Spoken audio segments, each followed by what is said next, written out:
sports. We are sports. We are NC. The Royals needed a boost in the starting rotation, and come on, Chen! Bruce Chen, that is, to the rescue. And he was Bruce Chen at his best in his return to the rotation. He'll try to slow down the Orioles next on Fox Sports Kansas City.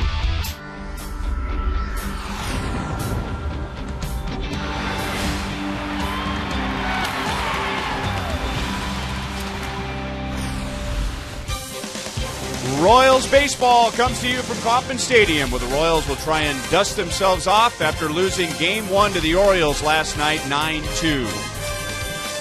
Hi, everyone. Welcome back to the ballpark. I'm Ryan Lefevre. Well, the Orioles showed last night why they are one of the best teams offensively in the major leagues. They lead the major leagues in home runs. They only hit one last night, but they scored 9 runs on 18 hits. So maybe you believe in the saying, fight fire with fire, or in this case, fight power with power. But tonight, the Royals will fight power with finesse as they send Bruce Chen to the mound, who's had a very good year this year, pitching mostly out of the bullpen. The Royals needed to make a change in the starting rotation right before the All-Star break. They put Bruce Chen back into the rotation, and he held the Cleveland Indians to 1 hit and no runs over 6 innings. As we welcome in Rex Hudler, and we were joking earlier today that we hope the Orioles go to the plate today thinking that they're going to hit 7 home runs off of Bruce Chen. That's right. If you try too hard against Bruce, you're in big trouble. You'll fall into his trap. Bruce Chen is really fun to watch, especially when he's on top of his game. And if he's anything like he was in his last start against Cleveland, this could really bode well for the Royals. He mixes up his pitches so well, he speeds their bats up and he slows them down. That's right. He's got all kinds of pitches, a plethora of pitches. Bruce Chen knows how to get the job done. So much so that manager Buck Showalter has left a few guys out of the lineup just so Bruce won't mess them up for the rest of the next week. So Bruce Chen has the magic. He's got to be able to stay down, ground those birds. Keep the ball down, Bruce, and don't let them go deep on you. We're counting on you to set the tempo, get him some runs. I like Bruce's chance to slow him down.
Bruce Chen walking in from the bullpen. Some guys, they can get really intense as they're getting ready for that starting pitching assignment. Bruce is always the same guy. Nice, relaxed, even saying hi to some of the fans. Joel Goldberg out by the Royals bullpen where Bruce just finished taking his warm-up tosses with George Kataris. And talking to George today, he's caught Bruce plenty, whether it be out here in the bullpen or in relief appearances this year. And while Bruce is a different kind of pitcher than a lot of others out there, George says he has some experience with a guy like that. Reminds him a little bit, Bruce does, of Randy Wolf, a lefty who throws a little bit faster, but when they were together in Milwaukee, very similar type of stuff of trying to keep guys off balance. HUD mentioned some of the players in there that are getting a night off are in there for Baltimore. Danny Valencia, 11 for 20 in his career, most of the time coming with the Minnesota Twins. And how about this? Way back when, Valencia and Bruce Chen actually went to the same high school, but at different times. Bruce spent some time at that high school in Florida. He'll try to get Valencia and company out coming up next.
Lottery. Play the Powerball and Mega Millions Scratchers game to win $100,000 or more. And by your Kansas City Chevy dealer, the official vehicle of the Kansas City Royals. Very pleasant night tonight with a beautiful blue sky overhead. The wind at the moment is blowing in, so that'll help Bruce Chen as he takes on the team with the most home runs in the major leagues. Tonight's game is brought to you in high definition by Time Warner Cable, the official TV, internet, and home phone provider of the Kansas City Royals. Baltimore Orioles have now won 8 of their last 9 and 5 straight. And here's the lineup tonight. Changes at DH. Joel was talking about Danny Valencia, the former Twin. And at catcher, Taylor Teagarden is in there instead of Matt Wieters. Yeah, Valencia, he's hitting .550 off of Bruce.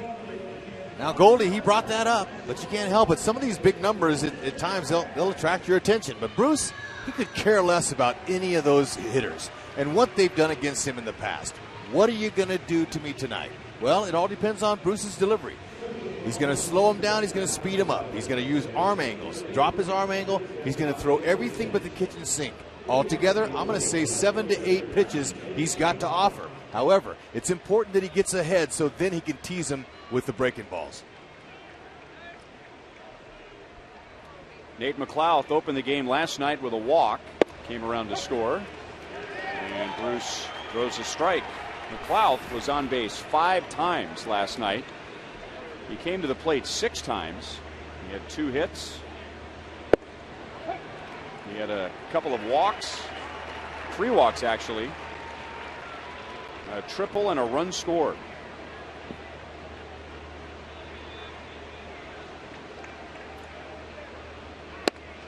Too high. Kataris had the target up for McLouth. Yep. Kataris said we're going to get in the strike zone early and then we're going to spread out the zone on him. So that's that early part that makes you nervous. Ooh, nice. McLouth very angry with home plate umpire Dale Scott, who was giving Bruce some of the edges of the strike zone there. So a much better start tonight for the Royals. I'll say, so if that's any indication of how Dale Scott's going to call tonight, that's a definite advantage for Bruce. Looked like it caught some of the plate. When a player reacts like that, you figure it's going to be way outside, or maybe even just a little outside, but according to Fox Tracks, that was right on the edge. And when Bruce Chen is pitching, the umpire has great importance. Got an umpire up there with a very tight strike zone. It's going to be much more difficult for a pitcher like Bruce Chen. But an umpire that will give you an inch here or there around the edges of the strike zone, well, that helps Bruce Chen. It helps any pitcher, but in particular somebody like Bruce Chen. Right. That's Dale Scott, 27 years behind the plate. This is his 28th season now. He's in. He's got his buddies around the diamond. Bill Miller, first base. Todd Tishner. He's over there at second. The Kansas kid. I know it, my bad. CB Bucknor, he's at third. 2-2. Machado was hitless last night in 6 at-bats, 0 for 6, but he reached on an error early in the game and scored a run. And Chen had him reaching and off balance, and Kataris will make the play and foul ground. 2 up, 2 down. Surround that baby, George. All right, defensively, we're going to highlight the center fielders. All right, why not? Lorenzo Cain, when will he make the play that saves Bruce the runs? That's the only question you're going to ask him. You know he's going to. You just want to know when. Okay, with Bruce, you know, without that big power fastball, guys are going to get a hold of that. He's a fly ball pitcher. But he's playing shallow tonight because he's so comfortable going straight back on balls. He's very good. We witnessed it last night. And the fact that Willie Wilson was in the house last night, it made it even more special. When he saved the 3 runs on that diving catch with the bases loaded for Wade Davis, that brought Willie Wilson to his feet. 1-1 on Nick Markakis, who has the highest batting average of any hitter in the league against the Central Division for whatever reason. And he added to that last night with 3 hits and a run scored. And again, Bruce Chen in front, 1 ball, 2 strikes. This guy has been 1 and 2 with each of the first 3 hitters. Working ahead is going to be a real big key for Bruce. If he can keep doing that all night, he might have the birds feeding out of his hand. But I saw Markakis before the game. Very calm, very quiet, just sitting on the bench. Not any expression at all. David Lowe had to block that after a while when he realized he wasn't going to make the catch. Didn't want that thing to skip by him and go to the wall. So Markakis has a 2-out single. Yeah, excellent job keeping it in front of him. Whenever you leave your feet, you know there's nobody behind you. They can't afford any miscues early. That happened last night. That kind of really set the tone. Bruce missed that ball early, but that's a really good play for not letting the extra bases. Anyway, Markakis, I said, are you in there tonight? He didn't even hear me. I had to tap him on the leg. I said, are you in there tonight? He was in some kind of cloud just sitting there. And he looked at me and he goes, yeah, they pay me a lot of money to play. I got 6 months to sleep and rest. And he said it. Right. Yeah, he said it just like that. I went, hey, man, good luck. Have a good rest of the season. He gets it. Love that. He's a professional. And Markakis is one of a few Orioles in the lineup tonight that Orioles manager Buck Showalter was going to make sure was going to be in there. Now these guys are all regulars, but still 529. Markakis against Chen. Hardy 364. Jones 375.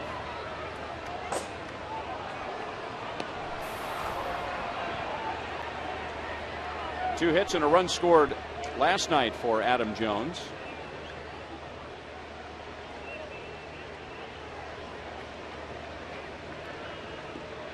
One of his hits in the past against Bruce Chen was a home run. What do you got on Adam Jones's stirrups there, Ryan? He's got full stirrups with white sanitary showing. Now the question is, are those stirrups? Because yeah, they're not. Okay, those are actual stirrups. Because Yeah. nowadays, guys who go with that look, it's a sock. They call those 2-in-1s. Okay. And traditionalists in baseball, whenever they were wearing those 2-in-1s, and that's with the stripe is painted into the sock. It's just one sock. Traditionalists will go, that's not baseball. But that is right there. Now, way back when, weren't the Orioles like the Giants, where they had orange sanitary socks underneath the stirrups? Remember the A's had the yellow? Yeah, at times they did.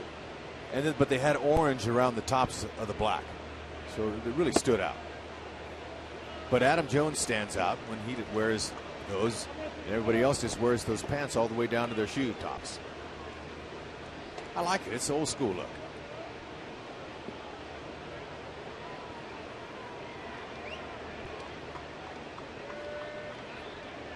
Bruce paying a lot of attention on Nick Markakis, who has not stolen a base yet this year. He's 0 for 2. The Orioles do have a running game. They're not just all slug. They are in the middle of the pack in the American League when it comes to stolen bases. McLouth is their biggest threat. He has 25. Still 2-2 on Jones. When it comes to throwing guys out, Kataris is 5 for 24 this year on would-be base stealers for a 20.8%. Not bad. Doesn't quite have that catch and throw ability of Salvador, but who does? Maybe Wieters, who's riding a pine tonight.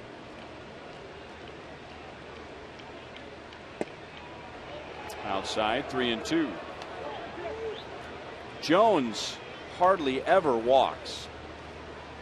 So Bruce really doesn't have to give him a good pitch here. He's walked 14 times this year.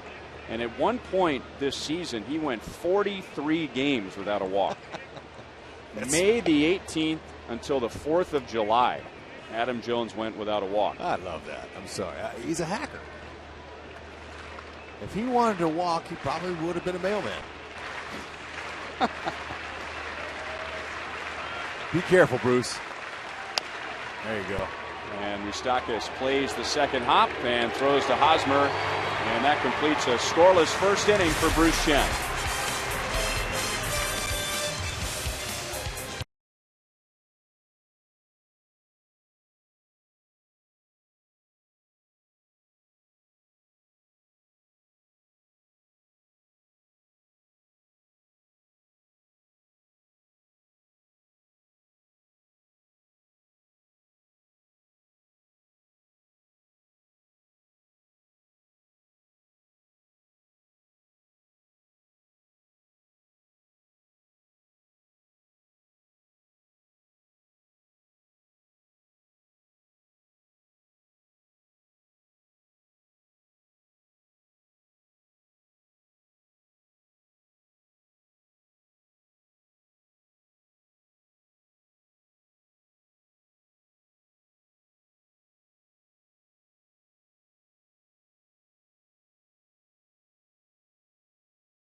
A lot of time talking about the game. It was more talking about moving on to tonight.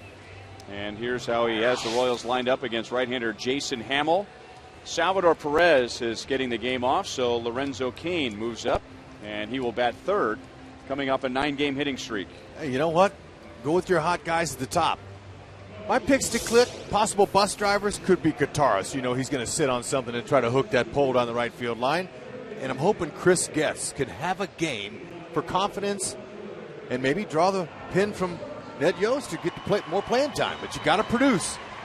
This is a production-based business, and it helps when you have hitting coaches that know the pitcher. And what they're telling Moose about is Jason Hamill.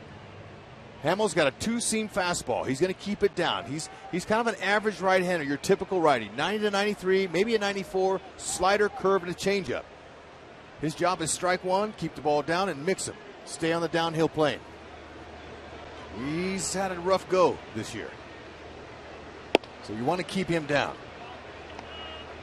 Baltimore's last defeat came July 13th.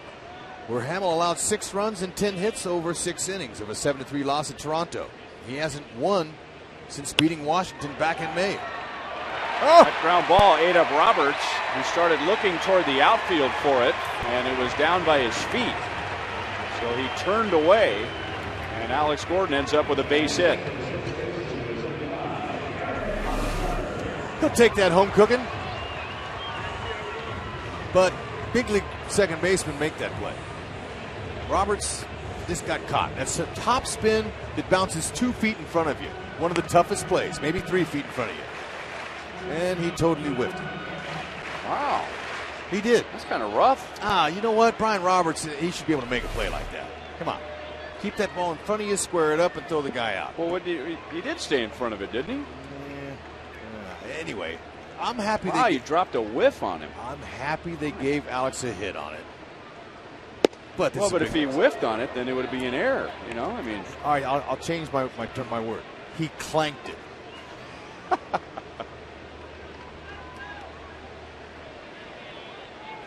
Now Moose's was a whiff last night, the one that went down the line. So thanks for correcting me there. But I'm saying, ask Roberts after the game if he should have made that play. Maybe we get Joel to go ask him when the inning's over. He made that play. Goldie's great at that. Maybe we could talk him into it. Brian, Rex Hudler says you clanked that play. Your thoughts? Beautiful. I talked with Roberts before the game. He'll go, whatever Hud says, he's all right. Man, I like it. I hope. Fastball got away from Hamill. 1-1 on Hosmer. 0 for 3, but he reached with a walk last night. Royals haven't seen a lot of Hamill.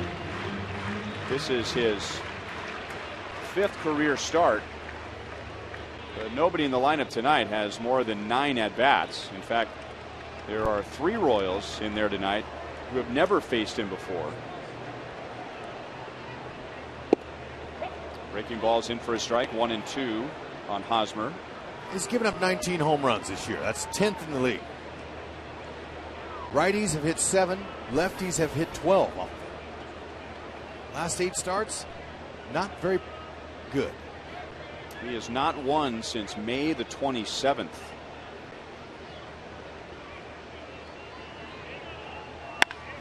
Ground ball, and somehow Roberts doesn't make the play.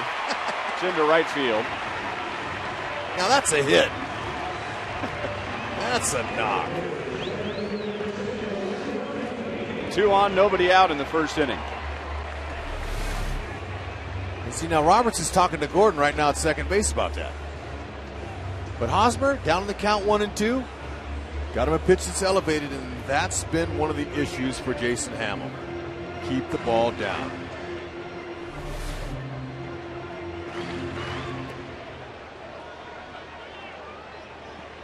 So with Salvador Perez getting a game off, and Sal had been hitting 4th. Billy Butler bats cleanup, and Lorenzo Cain hits 3rd. Lorenzo was hitless last night. That put an end to a 9-game hitting streak, which was a career high. And the question comes up from time to time, Hud, you know, where does Lorenzo Cain fit? I mean, he could hit 2nd, he could hit 3rd. could hit fifth, he could hit sixth. I mean, he could hit just about anywhere in the lineup. I agree with you. You could lead him off too. Not every day. But you know, Pedro Grafal told me before the game, I asked him about Kane. He said, Lorenzo Kane, we want him to swing the bat like Dave Winfield used to. I went, really?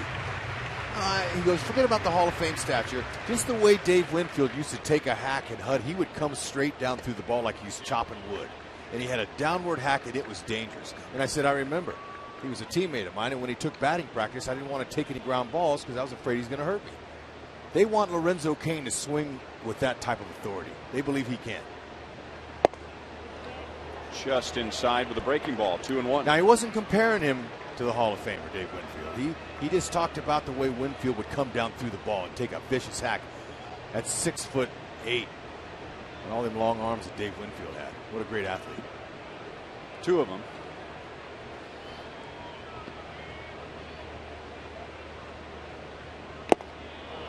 Two balls, two strikes.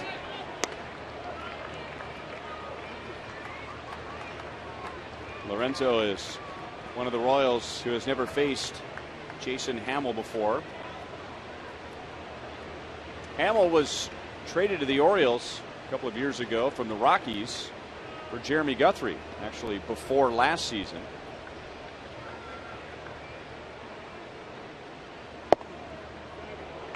Zone has been tight for Hamill, good for the Royals. Trying to get him out inside, obviously. So a hitter knows that. So 3-2, Lorenzo's hoping he can get something out over to add to his .274 batting average with runners in scoring position.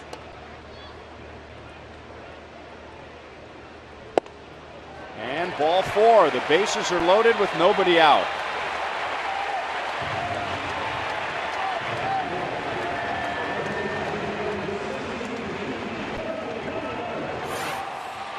All right, the Orioles are good on defense. 31 errors. That's the best in the American League. They make the plays right at him, except for Brian Robertson on that last play. Well, that's the first hit of the game. But Adam Jones, he won a Gold Glove last year. He's a solid center fielder. Like our Lorenzo Kane, although Kane hasn't won a Gold Glove yet. Adam Jones is a fantastic player. He was 6th in the MVP voting last year. Was Adam Jones. Billy Butler grounds it to third. And Machado will stand on the bag and throw to first for a double play. So a run scores. The Royals take a 1-0 lead as Gordon comes down from third. And because of the double play, no RBI for Billy Butler. He's guessing first pitch. Tried to pull it, got on top of it.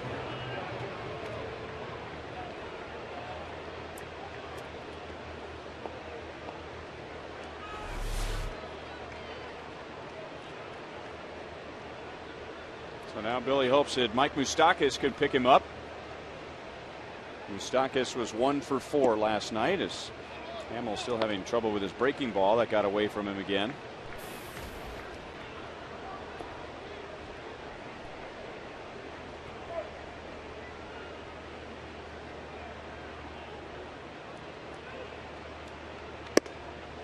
And now a fastball high, 2-0. All right, first innings always is the inning where the veteran or the young rookie starters, wherever you are in your service time, you're always going to struggle. Not always, but most of the time. So you got to get it. Moose needs to build on that average with runners in scoring position, just 0.59. Challenge him with a fastball, 2-1. That fastball had some run to it, running away from Moustakas. Royals have seen some size over the past 3 games. Sunday afternoon, they faced Doug Fister, 6'8". Last night, Scott Feldman, 6'7", and now Jason Hamill, 6'6".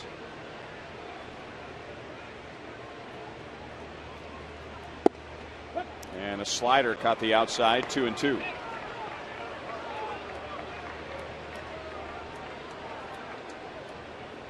Moose is a pull hitter, but he has shown this year, as he's trying to gradually bring his batting average up, that he's been getting some base hits to the opposite field. And a big curveball struck him out.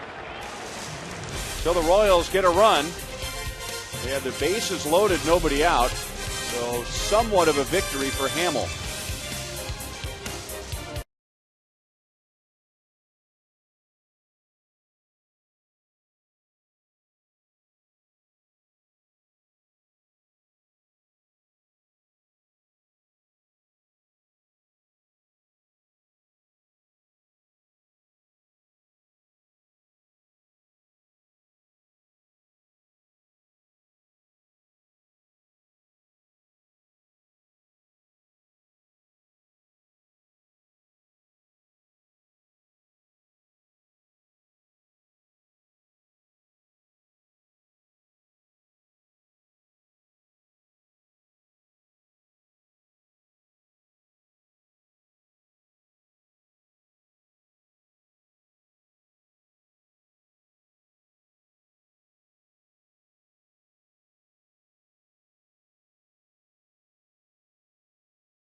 And comes around to score to give the Royals a 1-0 lead.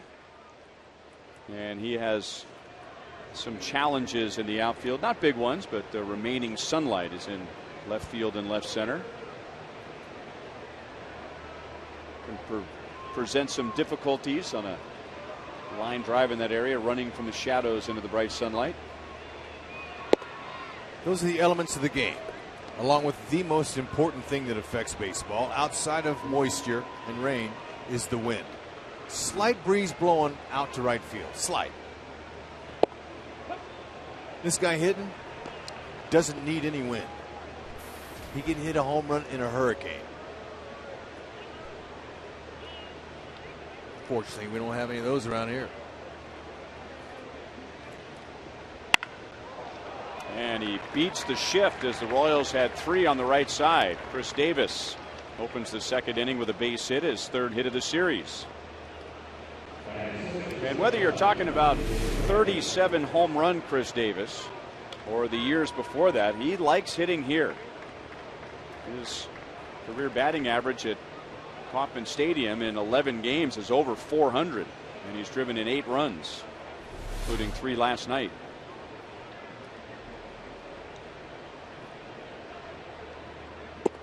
I asked him before the game, Chris Davis, how do you maintain your focus each day? Having a year like you're having, seems like every time you go up there, you're really locked in. He said, when I get away from the ballpark, I shut everything down. No TV, don't watch any Sports Center, don't watch any of the stuff that goes on out there, any of the baseball shows or any of the MLB network or any of that stuff or any radio. I don't read newspapers. I get away, I detox from baseball. And then when I come back, it's all about ball. I said, well, don't you watch Miguel Cabrera? So any highlights of any of your competition? He goes, yeah, but I watch him in game when we play him. And I study him over there from first base. I watch Miguel Cabrera, how big he is, but how he controls his body and how he's able to hit the ball to all fields. And I watch that, and that's how I pick up things in game. Still 1-2 on Hardy. And that sounds very simple, but you know, as a former player, that's hard to do, to just leave the ballpark and leave everything at the ballpark, because it's a high profile profession. I mean, you got cities and a big portion of the country talking about you and watching you and breaking down your swing and praising you when you're thriving and criticizing you when you're struggling. So the ability to get away from that, that's much easier said than done. No question about it. It's a little unusual to hear that from him, but that's what he told me. He said he's married, no kids. Brings his wife on the road once in a while, but he says he doesn't want to get a big hit. That is a typical swing from Bruce Chen when he's got a hitter all wound up for a fastball. And J.J. Hardy, he was way out over his front foot and was reaching just to make contact. Yeah, Bruce's last start against Cleveland, it was good to see the Cleveland Indians, after they popped up, slam their bats down in frustration. That ball's foul. You know, Bruce is the kind of pitcher that'll really frustrate you if you're a hitter. 2 base runners in 6 innings. Against that team's pretty good hitting team. And his first start of the year. Royals ended up losing that game 3-0. And teams, and they should know by now in reading the scouting reports and just looking at Bruce's track record, but teams that go up there trying to use the power game against him, you really play into his hands.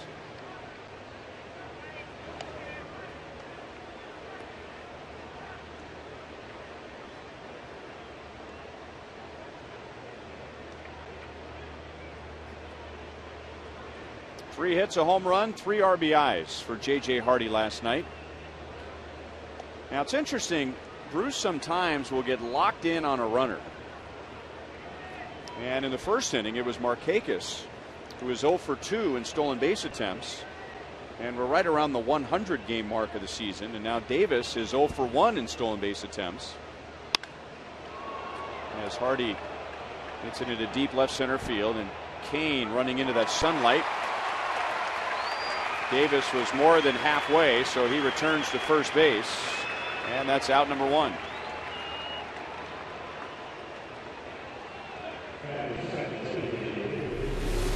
All right, he wasn't sure how to play this ball, but he had time because there was some air underneath it. So he took a nice peek back. Knew where he was the whole time.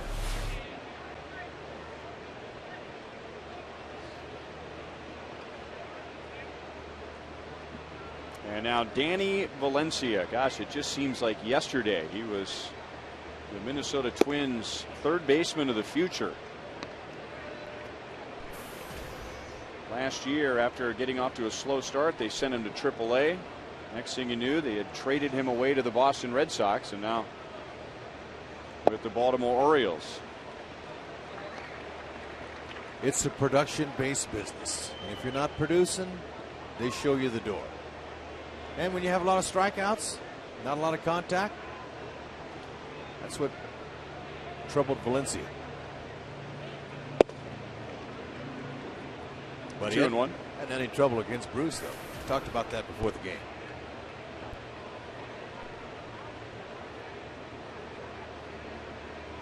Seven RBIs to go along with that .550 average.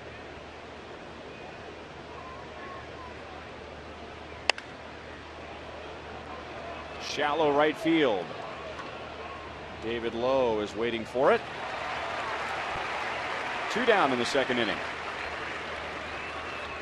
Tomorrow is game 3 with the Orioles, and every Wednesday is Ink Student Night and Local Music Showcase. To show your valid student ID at the box office to get a $7 ticket. And make sure to get here early for drink specials and live local music in the outfield experience before the game. Tomorrow night, we are featuring the band Not a Planet.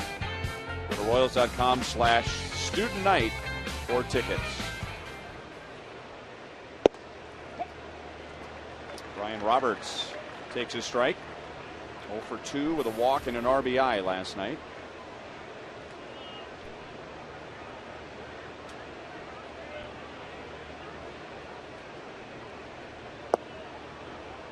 One and one. So far, Bruce Chen has looked sharp tonight, and I bring that up because, like just about every pitcher dealing with the All-Star break, there's going to be a lot of time in between starts. Escobar Gets it to second base. So Bruce begins the night with 2 scoreless innings. The Royals lead the Orioles 1-0.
Final game of the series is on Thursday, and if you're coming out, come hungry because it's another all-you-can-eat night.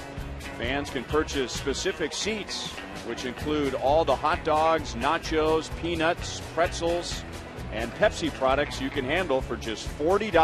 Go to Royals.com/all-you-can-eat.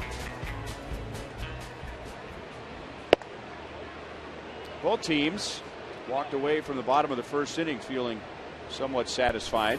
The Royals got a run. Jason Hamill allowed just 1 run after the Royals had the bases loaded and nobody out. David Lowe hits one just over Roberts. And that's back-to-back innings for the Royals with leadoff singles.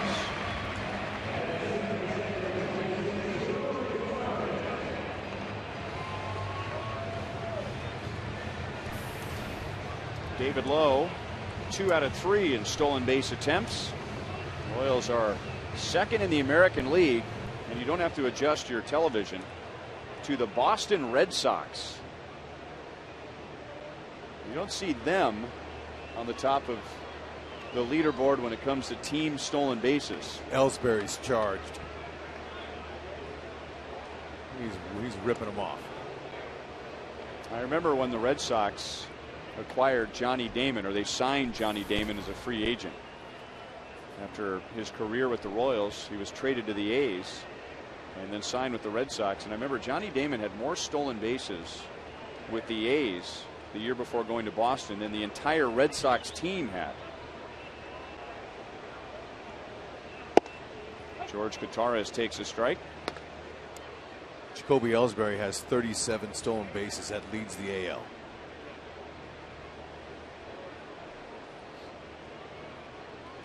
And Johnny Damon, playing against him when he was young, a young Kansas City Royal. Wow, was he tough to defend. He had a little slap-like bunt action, you know, and if he got on the top of the ball, you weren't throwing him out. 1-1 on Gutierrez.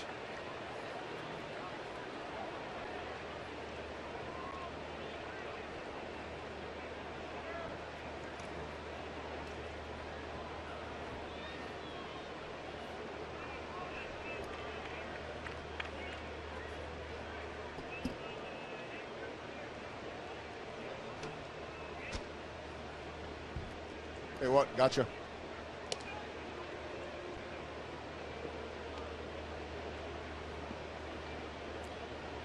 George hitting 179, but I'll tell you what, he's done a lot with his at-bats. He's got 4 home runs, 56 at-bats. 15 walks.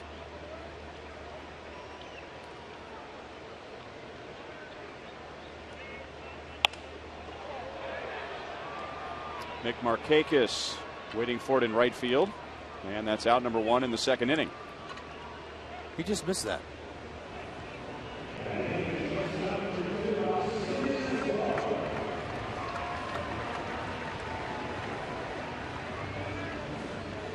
Mentioned that the Royals haven't seen a whole lot of Jason Hamill, so that might have been a meeting of the minds there between David Lowe and Rusty Kuntz. Rusty has a great knack as a base running coach and a first base coach of picking up certain keys when a pitcher is throwing out of the stretch. So maybe just a little bit of information gathering between Lowe and Rusty Kuntz, saying, what do you see? What do you see?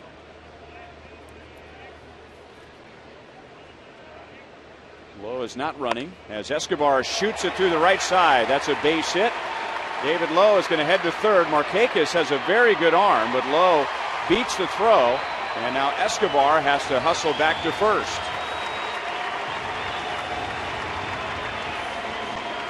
All right, that's the first of 3 hits he told me he was going to get tonight.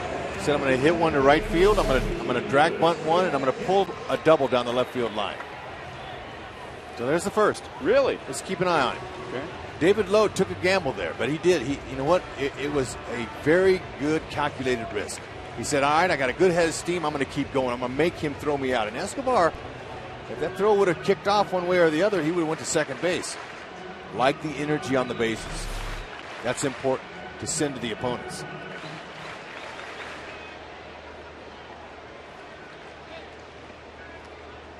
So Chris Getz with runners at first and third, 1 out. Getz was able to escape a serious knee injury the other night. Escobar runs and Getz bunts.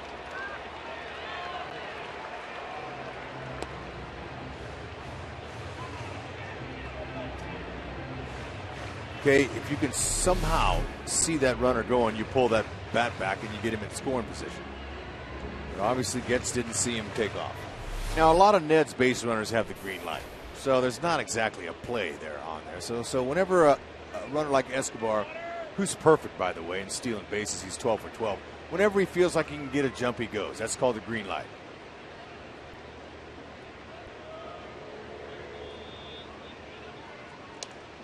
And just talking about Rusty Kuntz and his knack for reading moves, Rusty will tell you that Alcides Escobar has some of the best base stealing instincts he's ever been around and operates with no fear.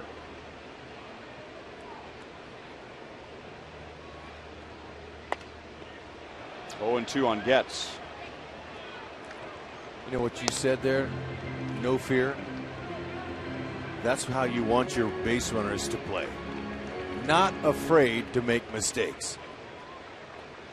That frees you up. Just like hitting. You don't want to think when you're up there hitting too much, and you don't want to think too much on the bases.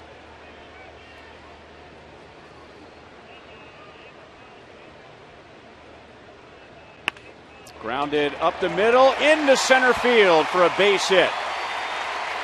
And now Escobar to third. He's safe. Getz moves up to second.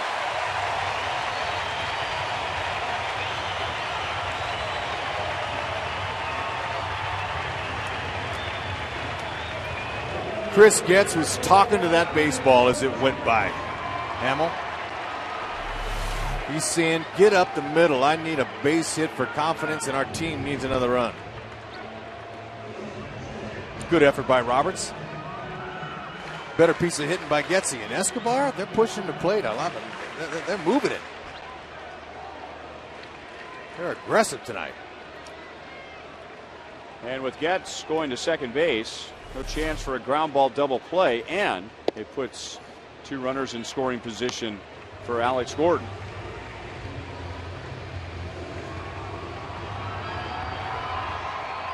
Alex is 1 for 7 with that base hit in the first inning. Lifetime off Hamill. 1 ball, 1 strike. Alex put an end to an 0 for 13 with his base hit in the first inning. I thought it was hit hard in a tough play for Brian Roberts. Bud thought it was a routine play that Got to make that. any guy walking through the parking lot right now could make. No, now you're going a little bit deep on that. That guy out there in the parking lot, he's happy coming in here watching. He don't want any part of that. Whenever a ball with top spin on it is coming at you, straight at you, and bounces 3 feet in front of you, that's no man's land. It's a tough play, but it's easy to read and just like Salvi does. Just put your body in front of it. Alex may have gone after ball 3. 2 balls, 2 strikes.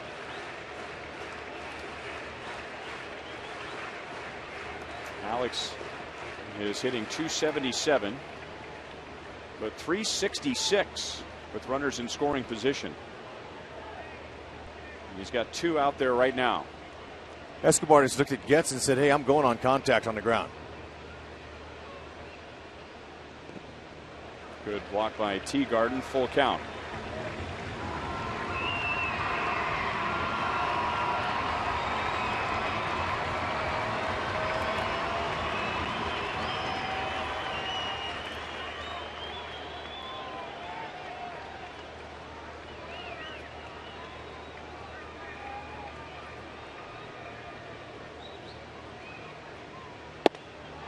Fastball struck him out. Foul ball? Oh, darn it. I got a little excited. Dale Scott was giving a foul ball call, I guess. Alex thought the same thing.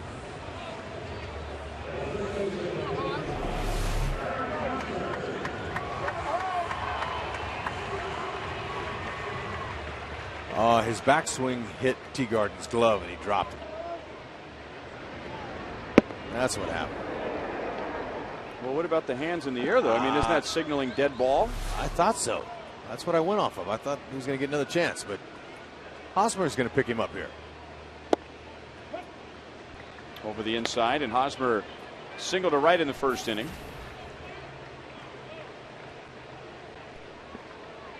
And he did that with Alex Gordon at first.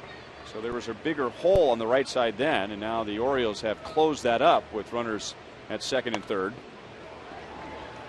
0-2. Davis on the right side playing back and off the line, and Brian Roberts is out on the outfield grass on the right side.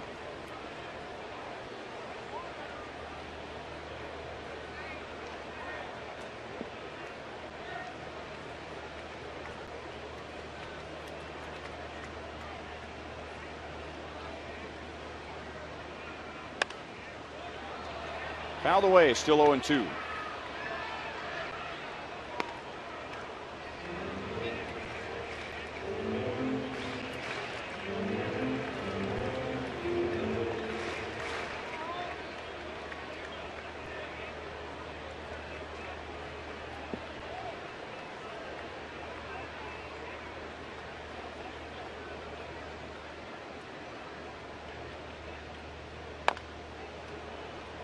Fouls off the breaking ball.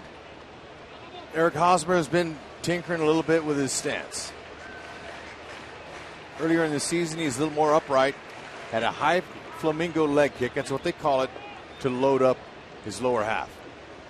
But your timing has to be so perfect with that flamingo kick, and you try to bring the foot down on contact, but it's really tough to find it. So he bends his knees a little more, and he tries to find a happy medium with that front leg.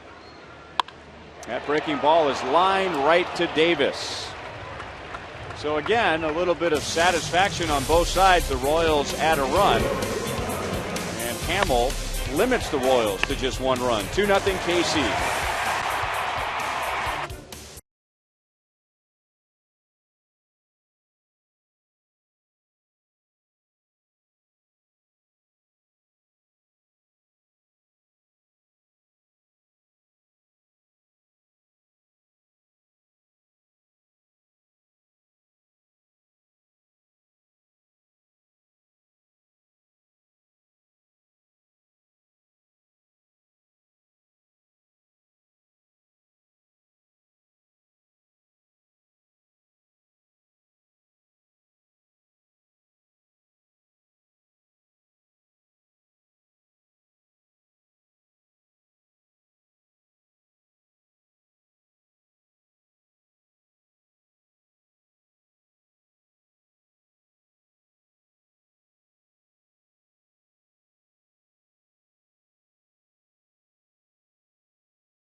Who was the most dominant in his era? Jim Palmer, Hall of Famer, who was a broadcaster for the Orioles now. Brett Saberhagen, Randy Johnson, or C.C. Sabathia?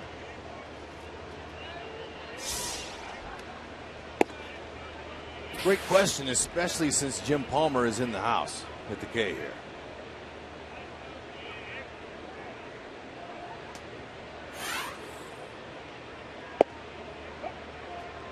There he is. He was really good. Broadcasting alongside Gary Thorne. There's Miss Sherry. Oops, sorry. 2-1.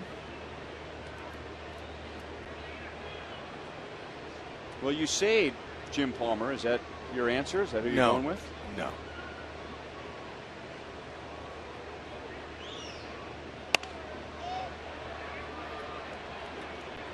Teagarden out into right field, and David Lowe makes the play.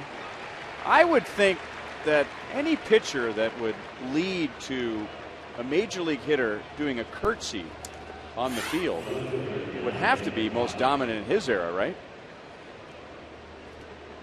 You would think, but that's not one of my highlights right there. But you know what that was? And I'm going to tell you, I said it once before. 2-0. He comes up to get the ball. I fouled off the first two fastballs. He said, slider. He tells me, 10 feet away from me. I said, throw me a fastball belt high and see how far I hit it. I yelled it right back to him. Dan Wilson's the catcher. The big unit gets up there and he shook. And when he shook his head, I was toast. I didn't know what was coming.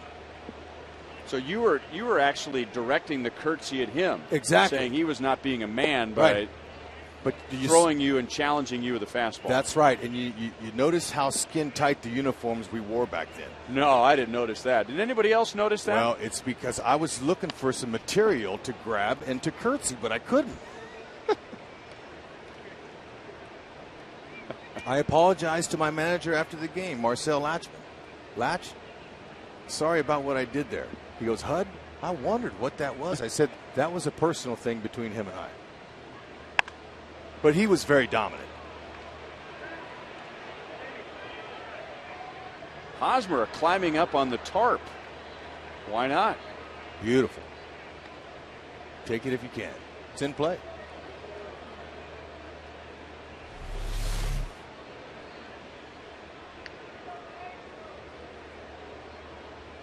He'd have had that anywhere in the first row.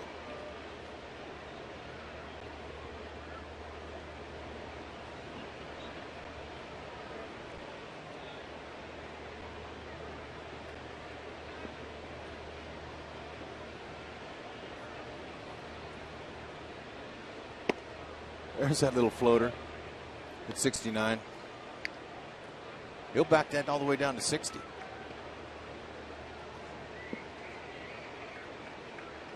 Bruce struck him out looking at a fastball in the first inning. Hit well into right center field. That's a long run for David Lowe. He is there.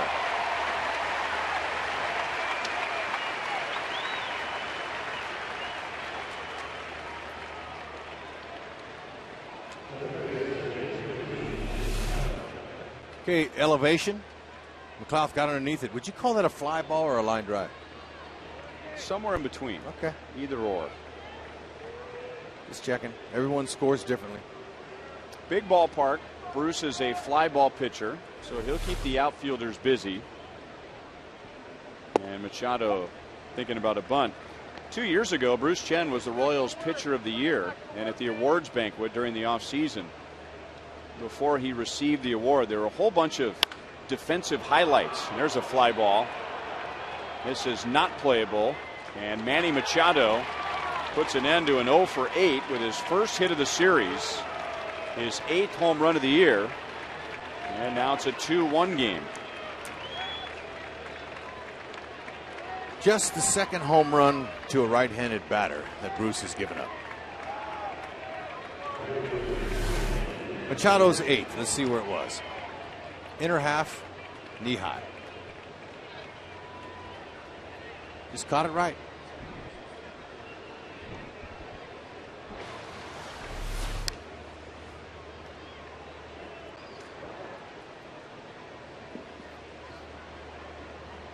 So Nick Markakis with 2 outs, nobody on. Anyway, to finish the thought, before Bruce got the award, they showed all the defensive highlights of the year and all these great diving catches in the outfield. And when Bruce received the award, he said, I want to thank my defense because all those plays you just saw in the highlight, I was the guy pitching. And it was an exaggeration, but not much.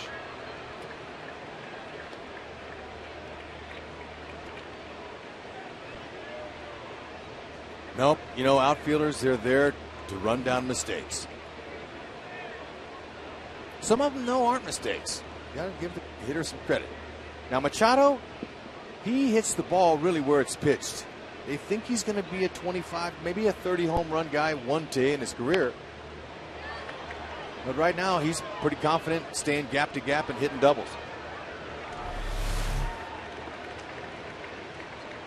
He's got nice balance. Okay, his head's moving forward a lot. There's a lot of head movement, but he stops in time to recognize the pitch. And really nice balance there. He's got good leverage off his front side. Markakis to Lorenzo Cain, and that's the inning. So the Orioles are on the board as Machado hits his 8th home run of the year. To the bottom of the 3rd, the Royals lead 2-1.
After passing up potential baseball scholarships, Clayton Zupon from Peculiar, Missouri, joined the U.S. Marines.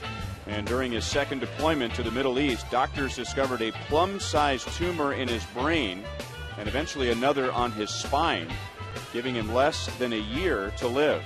Well, 3 years later, and after numerous radiation and chemotherapy treatments, Clayton was honorably discharged with a medical retirement in 2010. He is still beating the odds, and he represented the Royals at last week's Tribute to Heroes program as part of the Major League All-Star Game. Congratulations, Clayton. You are a hero. Way to go.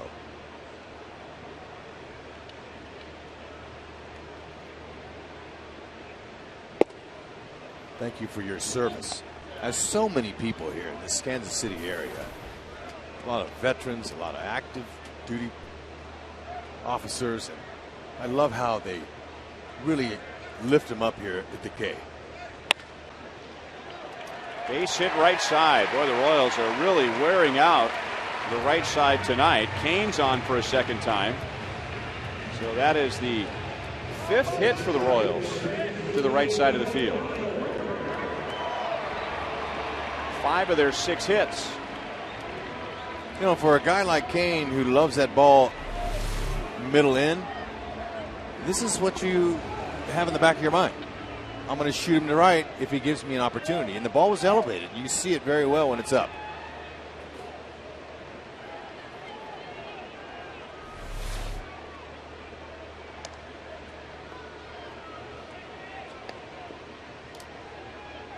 Billy Butler grounded into a double play in the first inning. That was a big play for Hamill as he was dealing with the bases loaded and nobody out. The Royals got a run on the play, but Hamill, when it was all said and done, only gave up the 1 run in the inning. And then the Royals in the second inning scored another run, so they've scored in each of the first 2 innings against Hamill. But in the end, I think Hamill was satisfied with giving up just the 1 run, as the Royals had runners at second and third and 1 out. Hamill got a strikeout and a line out. And Hosmer lined out. Kane's 11 for 15. Steals.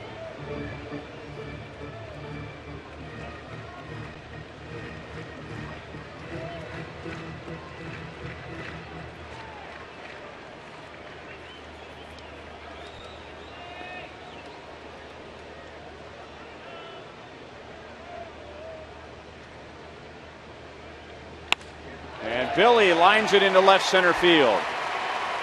So Kane will go first to third.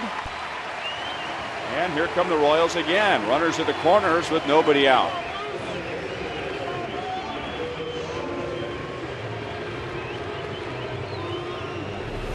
Any ball that's hit to the right or left of the center fielder with a guy at first base, any kind of speed, you're going to advance, especially with the aggression that the Royals seem to have tonight on the bases. You can only take what they give you. And if the ball's hit either side, they're going. Love it. Pedal to the metal.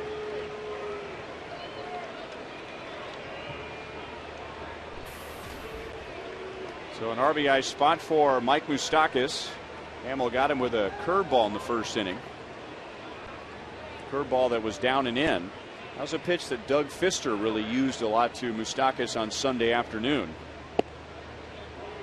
And you know, that'll tell you how well the game is scouted. The Orioles had a scout watching that series before they got here. And then that word trickles back to the Orioles, and they say, hey, one of their guys is having a hard time with the breaking ball.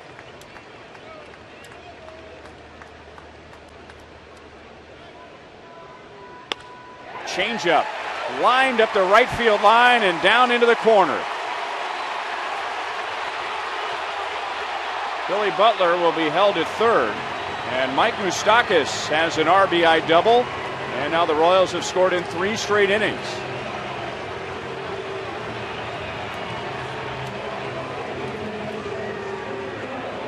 It's exactly what you want to do against a starter who is 0-4 with a 5.24 in his past 8 starts. Don't let him up. Don't give him any confidence and continue to keep him down. And that's what they're doing. Change up, stayed up. Bruce is able to hook it. And the ball wasn't hit that hard. Now, watch Billy. Billy's coming. Okay, but Eddie Rodriguez says, you know, this is going to be close at home. There's no need to do that with nobody out. Now, if it was late in the game and it was a tie game, he probably would have sent him. But that's a very good play by Eddie Rodriguez, a call for the third base coach to hold him there with David Lowe coming up.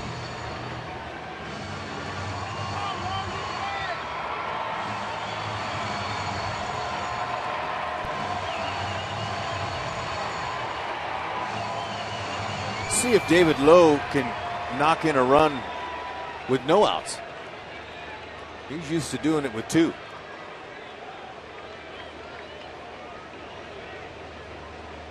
Sitting 292 with runners in scoring position. Curveball is blocked by Teagarden. The Orioles have the infield in halfway.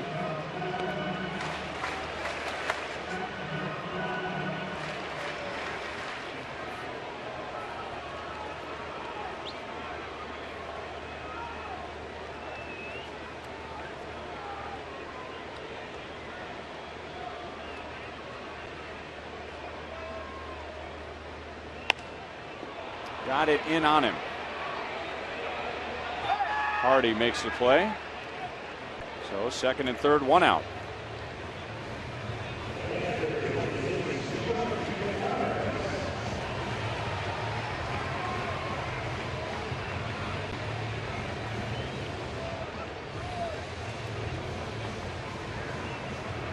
TJ McFarland has been warming up in the Orioles bullpen as Hamill has been in trouble in each of the first 3 innings. He's given up 1 run in each of the first 3 innings, but that really doesn't tell the whole story. The Royals were set up for much bigger innings in the first 2, and the same in this inning as Gutierrez takes ball 1.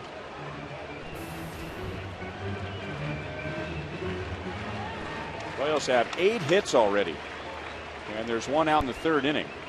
And Hamill has walked 1, so he's dealt with 9 base runners.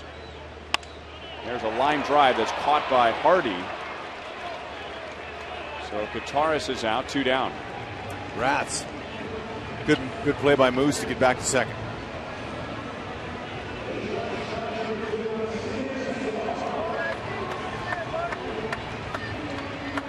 Well, there's never a place when you don't want to see a big hit, but here's where you'd really like to see a big hit. Hate to see 3 straight innings where the Royals had everything set up for a big inning and only get 1. Moustakas has doubled in Kane for the run in this inning, and that put runners at 2nd and 3rd and nobody out, and now 2nd and 3rd and 2 down. Inside to Escobar. So what do we have left on Escobar's checklist tonight? A double down the line and a bunt base hit. Okay. So the bunt base hit's not going to happen here. So maybe the double will. Machado's giving him plenty of room down that line. And Hamill just gave him an inside pitch. Outside, 2-0.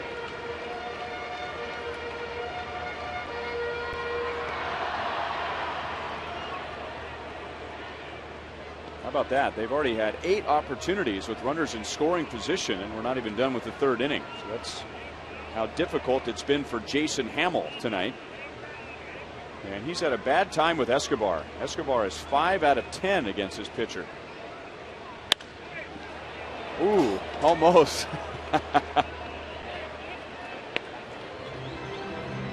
Things would have become a little spooky if that was a fair ball. When Escobar singled last inning, Hud was telling us that Esky told him before the game he was going to have a single to right field, which he got in the 2nd, a double up the left field line, and a bunt single, right? That's what he said.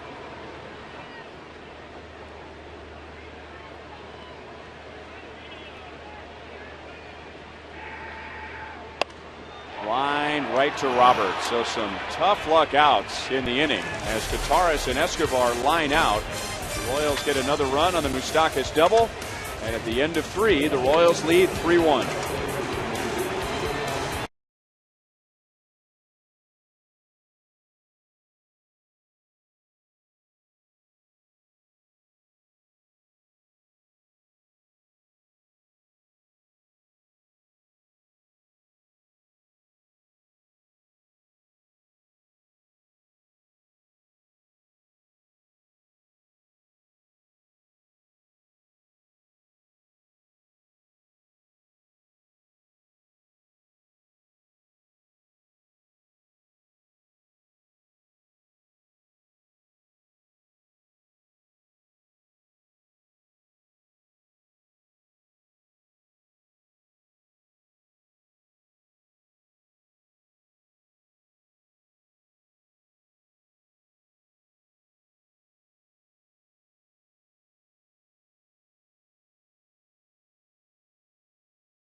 Ryan Braun suspension and Jeremy Guthrie, always big on Twitter, and he sent out actually 6 tweets today. So we'll take some of those and share a little bit of it with you. Lots of discussion about the Ryan Braun suspension. Players who violate the drug policy are effectively stealing from the fans, teams, and the athletes who trust in their God-given abilities and use hard work to achieve on-field success. Baseball won't tolerate those who continue to recklessly destroy the integrity and reputation of this great game. Other parts of his comments, he did say that he's strongly opposed to Ryan's actions, doesn't want to judge him, but he said with his statement it appears evident that he lied to and cheated the fans, some individuals and himself. Applauded MLBPA for taking action. You know, guys, everybody in baseball is talking about this obviously right now, and it seems like most players are in favor of the suspension that took place. Now, Guthrie's comments were pretty strong there. I think the most interesting guy in the Royals clubhouse would be their catcher right now, George Kataris, because Kataris was a teammate last year of Ryan Braun's, and he actually had a locker next to him in Milwaukee. And he said, look, you know, he was a friend. He's a great guy. He's a smart guy, a great player. But the flip side of it is he did something wrong. He got caught. And, you know, George was pretty upfront, Ryan and Hud. He said there are a lot of guys doing a lot of things in baseball. But he said, I stood there last year when he told every one of us, and a nice strikeout there by Bruce. I was there last year when he told all of us that he did nothing wrong. And I heard his speech last February at spring training, and it was one of the best speeches I've ever heard. I believed in him, and he said, you know, I have mixed feelings about this right now because he is a good guy, but I feel like I was let down. And he said the biggest thing he wants to know at this point, he's not a teammate of his anymore. He says, I want to know what he's apologizing for. He said, because I still don't know what he did. What do you think, Bud? Yeah, look, I think you should just come clean. The truth will set you free. Come clean with it all. 2-0 on Chris Davis. Yeah, I'm really not surprised that other players have come out and supported this suspension. I mean, most guys don't want to put steroids and synthetic hormones into their bodies, foreign substances into their bodies. I mean, nowadays, players are so aware of nutrition and what's good for their body and what's not good for their body. So, I mean, guys were doing it to basically keep up with the other guys that were doing it, right? I mean, it's not like you wake up and say, you know what, I'd like to take some steroids. It's, hey, the other guys are doing it. They're making money. I need the same advantage that they have. Davis strikes out, back-to-back strikeouts for Bruce Chen in the fourth inning. 2 down. Yeah, you agree with me there? Yeah, in the 80s and 90s, and that was when I played, there never was any talk in the clubhouses about, oh, this guy might be doing something, because these guys are all real built well. They're all strong. Guys spend a lot of time in the weight room. They're all buff. So really, there was never any outward conversations, at least around me. I never heard any. But then it started coming, you know, in the 2000s, it started coming up a lot more. But Bruce Chen right now, Ryan, a couple punch outs, that ground ball, he's looking good. 10-pitch inning, and he's retired 9 of the last 10 Orioles.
rolled out a new program called Royals Rewards, as you can earn points for online ticket purchases and social activity on the Royals website, Facebook, and Twitter pages.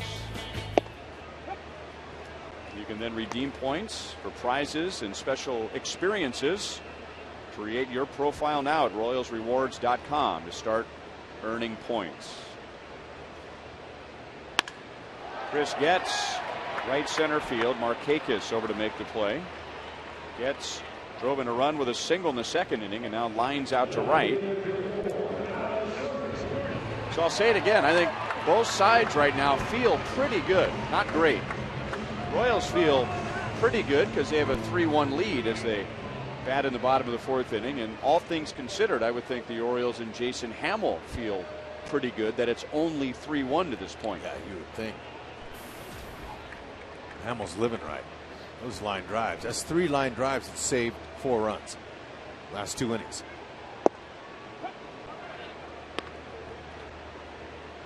Alex led off the first inning with a single and scored when Billy Butler grounded into a double play. He is 1 for 2 tonight. Good changeup. No balls, 2 strikes.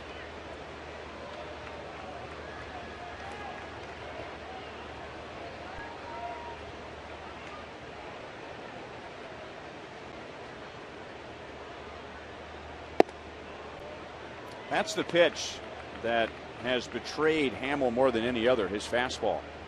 Asked why he has really struggled since May. He had a very good April. Fastball command, which is oftentimes the root of most pitchers' problems, their inability to put the fastball where they want it. And it's a good fastball. I mean, at least tonight it looked like it has some life to it, but it doesn't look like he's still able to put it where he wants to. And a few of his secondary pitches have been up as well. Put that fastball where he wanted. So Hamill has 3 strikeouts, and that's the second time he has struck out Alex. Well, Alex said they got me. Our Time Warner pitch speed comparison. Wow. Bruce Chen. 92. Is that right? 92. A flamethrower tonight. Might be a hot gun. You can get downloads up to 50 megabits per second with Time Warner Cable's ultimate internet. Anyway, Bruce.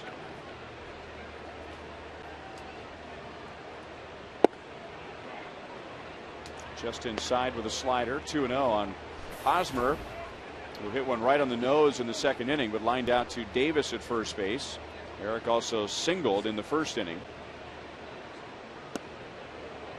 Fooled by a changeup. 2-1.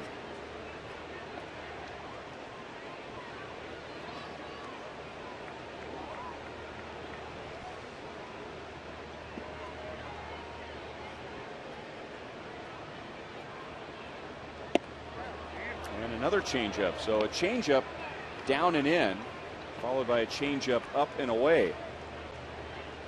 That's the ball Moose got a hold of. Pulled it down that line.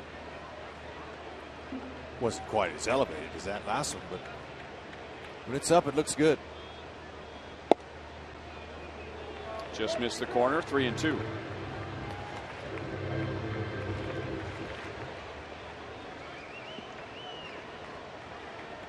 Hosmer wants to keep that front foot from getting too high in the air. Just keep it close to the ground. Help him with his timing.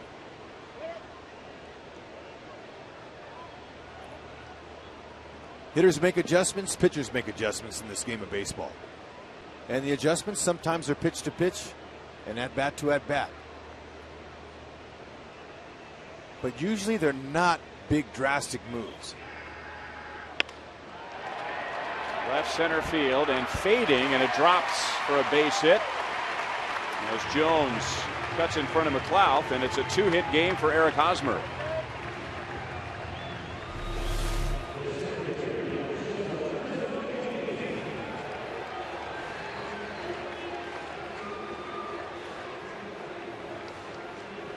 Well, there's a little, excuse me, collision.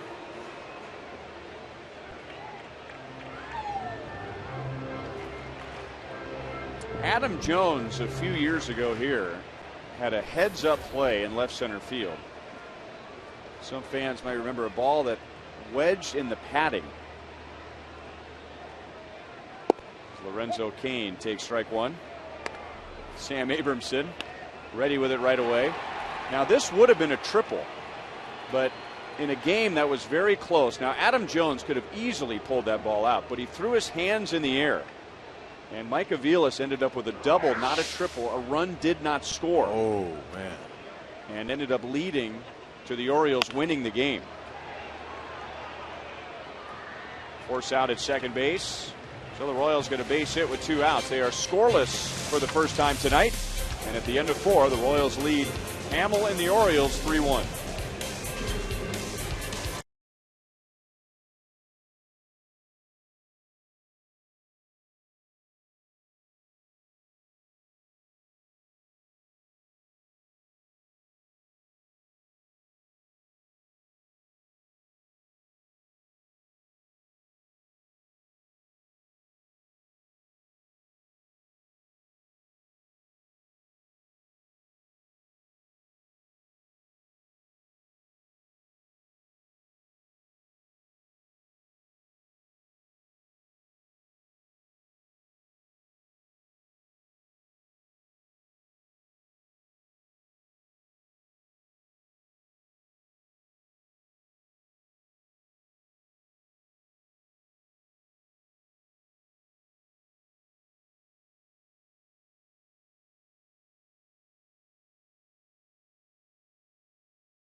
Baseball is brought to you by Panera Bread. Try pasta the Panera way.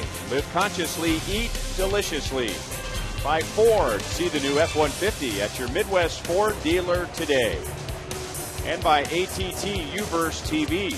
Check availability at 1-800-PICK-ATT. Rethink possible.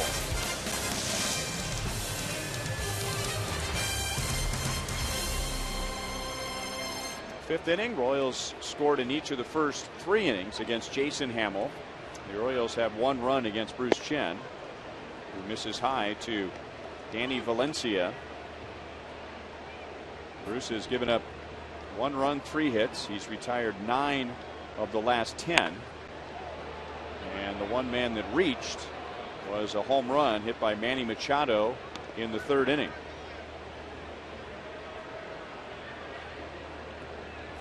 When Dave Ireland uses the term speed them up and slow them down, speed the bats up, it's on an off-speed pitch. Into the left field corner, hooking and foul.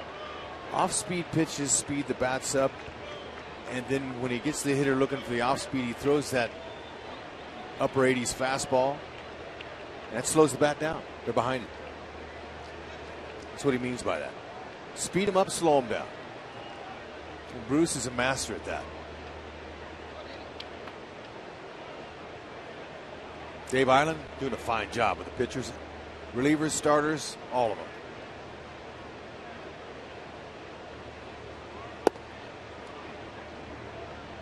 Two and two on Valencia.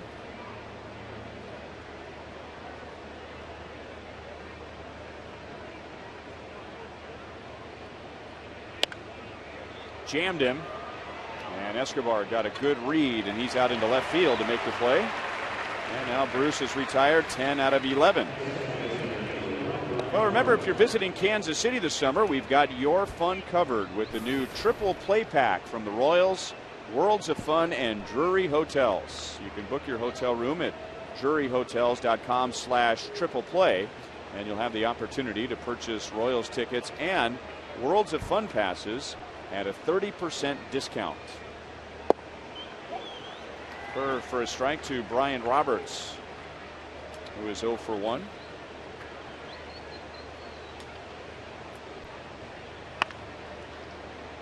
Getz was guarding the middle, so that's an easy play for him on the ground ball from Roberts. 2 down.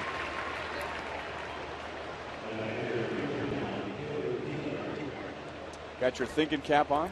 Yeah, I'm ready to beat Al. Let's beat Al. Our AT&T trivia question for tonight. Among players with 50 or more home runs in a season, who had the highest batting average in that same year?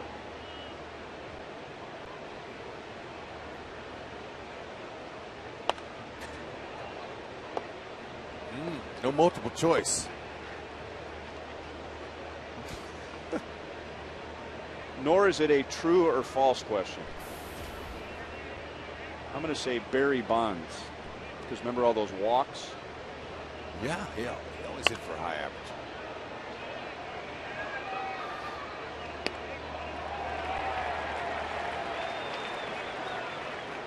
That guy is in the third deck, about 10 rows back. I don't think you sit in that seat when the game begins and expect to get a foul ball. But not only did he get it, he caught it. Strike 3 call. Second straight inning where Bruce Chen needs just 10 pitches. He has struck out 4 tonight, and he's retired 12 of the last 13 Orioles. Is Bruce going to drive the bus tonight? Stay on it.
As the Royals have a 3-1 lead over the Orioles.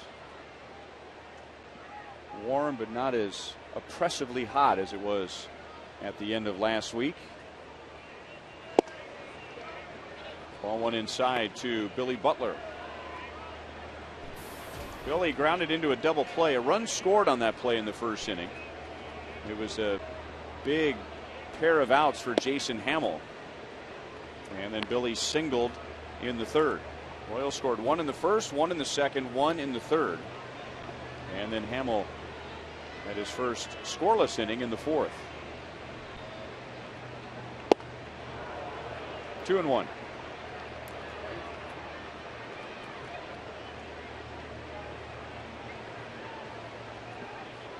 Orioles had a left-hander warming up in the bullpen back in the third.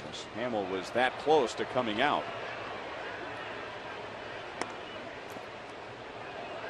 And had 3 of those line drives that were hit against him found any kind of hole out there, he would have been out of the game. Better lucky than good, I guess. He'll take it. On the ground to third, Machado turns around and throws out Butler, one away.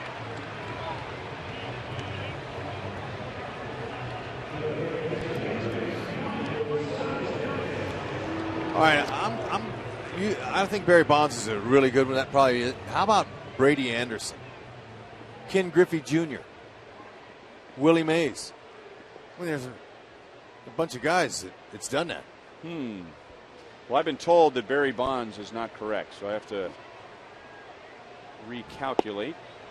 There's a strike to Moustakas. He drove in a run with a double in the third inning. Ken Griffey Jr. did it a couple of times, but I just don't know about how high his average was. Brady Anderson, because he's an Oriole, or was an Oriole.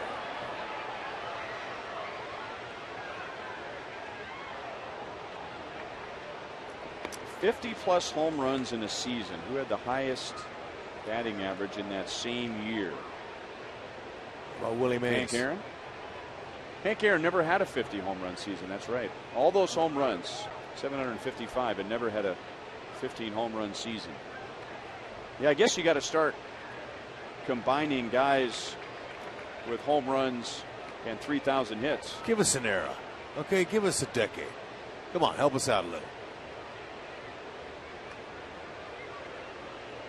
59 home runs was the total. That's our one hint from producer Joe Lavero. Moustakas hits it right on the line. And now he has doubles in his last two at-bats.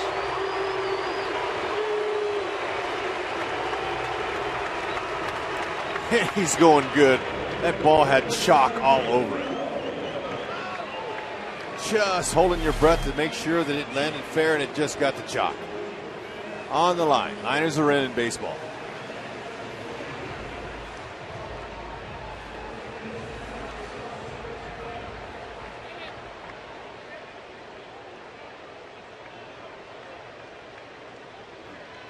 Babe Ruth.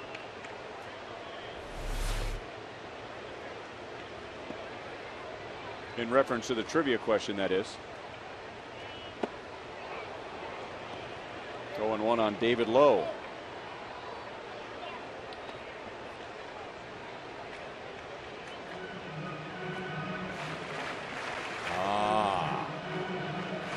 There you go. That's 378. Go ahead, babe. I think you're a little late with that statement. 0-2 on David Lowe. Not a whole lot he can do now. But well, that's a pretty good season, I think. The in the house reference was Babe Ruth being from Baltimore. David Lowe to Machado, who was playing in the hole. Close play as Machado took a little extra time to make sure Moustakas didn't try and advance. So David Lowe is out number 2.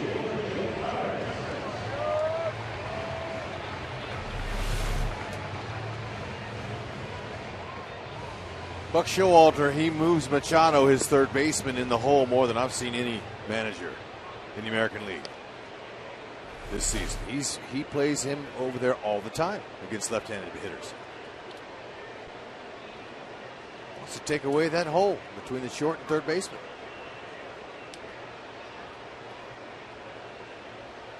Kataris lined out to the shortstop in his last at-bat. Would have scored a run.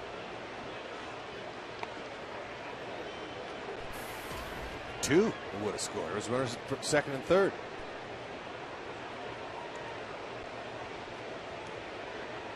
Very selective, very patient hitter. Always does one thing when he starts good, very well. Might throw out a runner, might get a big walk, and he might go deep.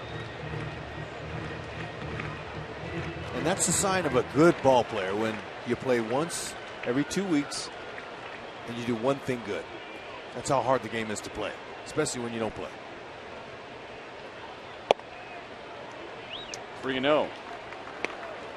I would have loved to have had his plate discipline. He's so quiet as far as his body goes. It's a term that hitters use. Quiet. He's very quiet up there. He doesn't move around a lot. Has a little movement with his hands for rhythm.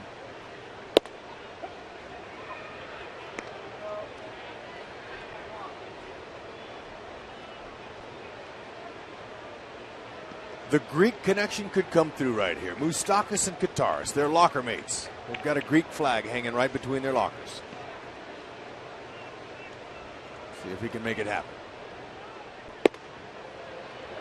All he needed to do was get a base hit to Markakis in right field. That's another Greek. That's beautiful. Second walk allowed by Hamill. And another inning where the Royals have more than one base runner.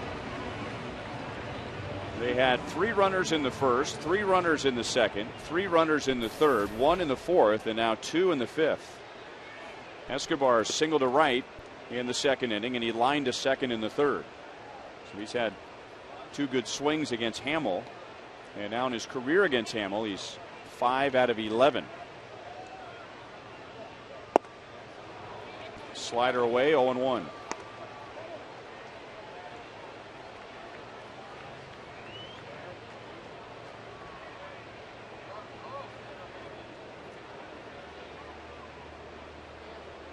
Hamill is coming up on 90 pitches.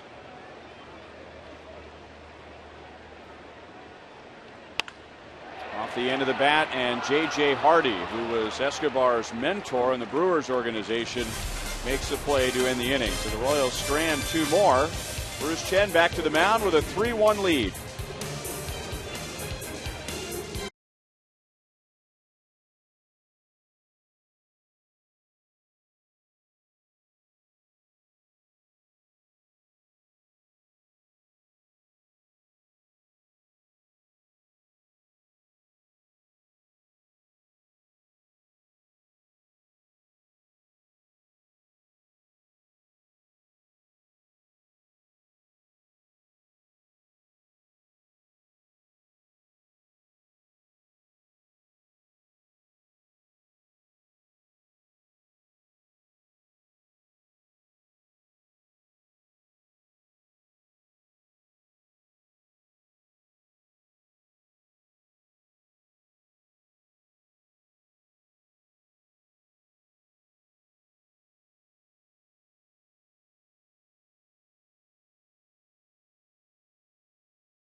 How do you really feel about that trivia question?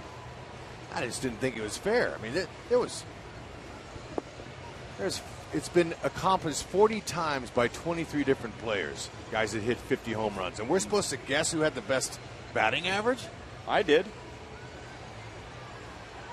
I'm a little sore I didn't win, all right? But I'm glad we beat Al. Look at that sunset. Beautiful here at the K.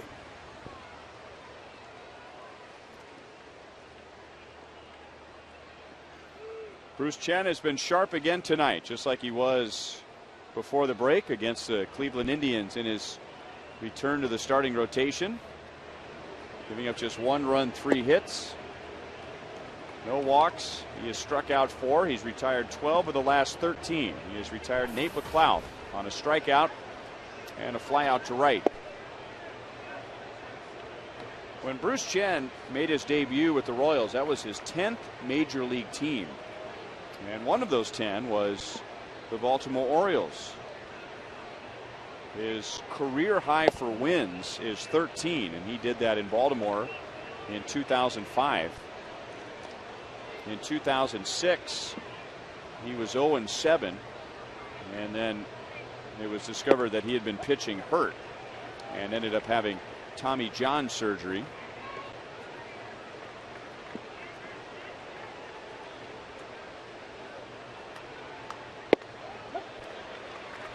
Count goes from 3-0 to 3-2. Yeah, no free passes to this guy. Bruce had 12 wins for the Royals in 2010, 12 wins in 2011, and 11 wins last year. He comes back from 3-0, and on a full count, it's a pop-up into shallow center field from McLeod.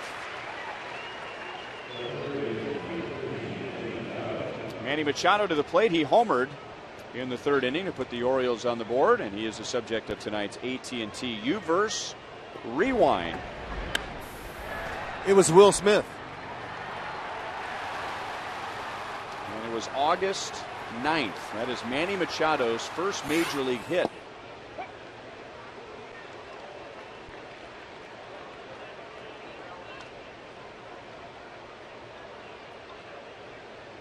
Also hit his first major league home run in that series.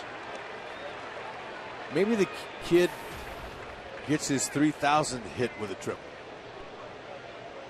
Never know. He's young if he stays healthy.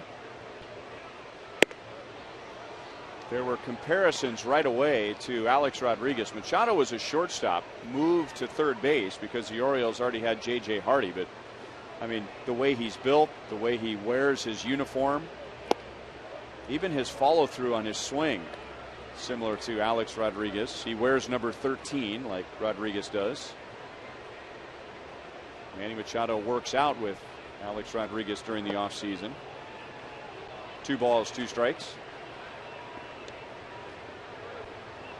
Long arms, long legs, nice lean body. That's a baseball player. They come in all sizes in baseball, but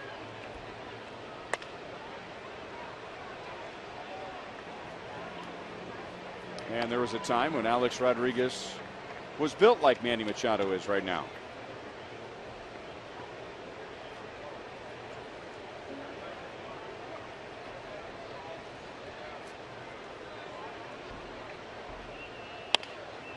Tied him up. Escobar gets a nice hop and throws out Machado. 2 down in the 6th. you know, that's a routine play for Escobar, but a lot of shortstops, when they're coming at the ball on the run, they'll just go ahead and throw it while they're running. I like how he taps his glove and sets his feet. Make sure he gets a good throw. Because when you're running and throwing, you're not always accurate. That's a nicely played routine ball there by Escobar. A future Gold Glover, in my opinion. Great hands and tremendous feet. Outside to Markakis, who is 1 out of 2 with a single.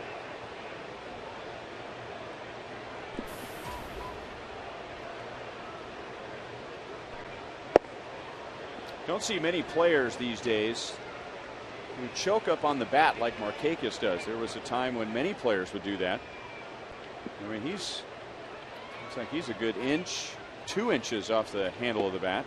Yeah, and he orders the bat specifically for that. You can see the end of the bat, how it kind of flares out like that. He's got a little tape on it, but the bat is made that way for him. And he's comfortable there, and it gives you better control of the bat. I mean, you brought up Barry Bonds. Barry Bonds, it didn't take away from his power. Some hitters think that if you choke up, it takes away from your power, and it really doesn't. This gives you a more balanced approach. The bat's a little bit easier to handle. I think that's because most kids remember when they played Little League with 2 strikes, their coach would say, hey, choke up, put the ball in play. That's right. That's right. Escobar in left field to make the play. So he was part of all 3 outs. Now, Bruce Chen has retired 10 in a row and 15 of the last 16 as the Royals lead 3-1.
Ned Yost looks like he's explaining to Bruce Chen why he is done after 6 innings.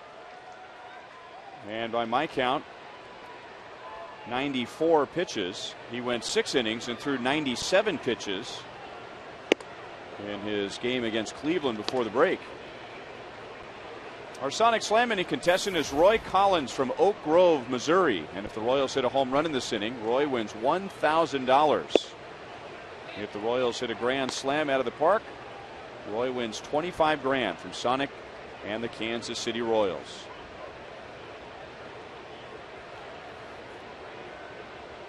Getz has singled in a run and lined to right. And now he's ahead in the count 3-0. Well, you know, Nate Bucati and Joe Goldberg and Monty, they do a great job covering the pre and post game shows for us. And Nate said that Ned said he would take Bruce right up to that 100 pitch mark or a little bit in front of it. And he kept his word. And rarely do I ever give a pitcher a bus driver license. But if the Royals win this game, Bruce drove the bus tonight. Getz is on for a second time. That's Hamill's 3rd walk. And now the top of the order coming up. Nice outing, Bruce. And when you look forward to next inning, as the Orioles are in the middle of their 3rd time to the order, Jones 20 home runs, Davis 37 home runs, Hardy 17 home runs. So the Royals are a bit concerned about some fatigue. Ned Yost wants to bring a fresh arm into the game. And Kelvin Herrera is warming up. And can you think of 2 pitchers as dramatically different as Bruce Chen and Kelvin Herrera? Talk about slowing the bats down and speeding them up. But Ned Yost, a week or 2 before he put Bruce Chen in the rotation, said that, you know what, Mendoza's going to go to the pen and I'm going to bring Bruce back. And you know what? Bruce has allowed just 1 earned run in 12 innings now in his 2 starts. Hardy makes a play on Alex, who is 1 for 4, 1 down in the 6th. Talk about making your manager look good. Bruce has done it. And now Eric Hosmer, who's working on a 3-hit game. He has 2 hits already, 2 out of 3. And his 1 out was a line out. All right, during this at bat here, we'll show you a split screen of Hosmer's batting stance early in the season and then one just recently. And see if you can see a difference.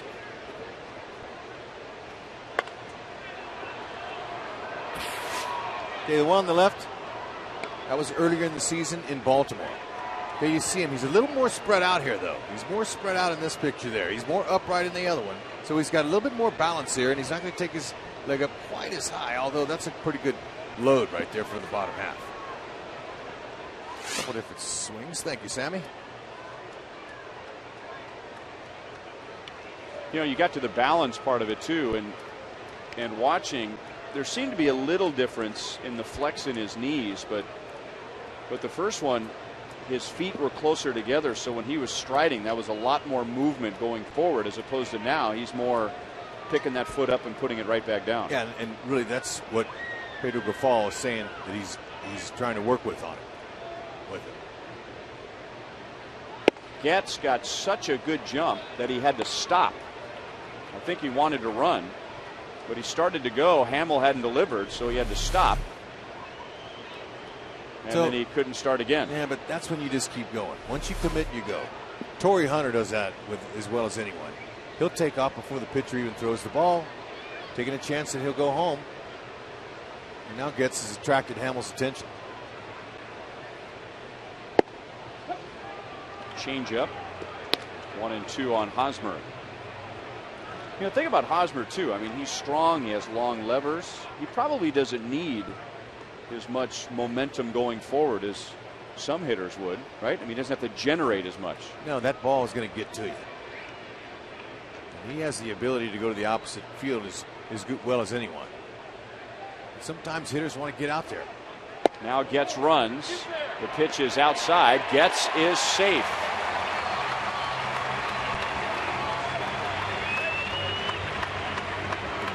7 for 8 now in bags. Good jump, and like to see Chris going feet first. We saw him get in trouble last year a couple times when he slid head first and he hurt himself.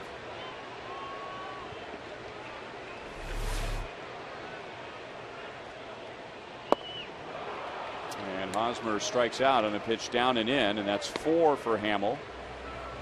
2 outs in the 6th.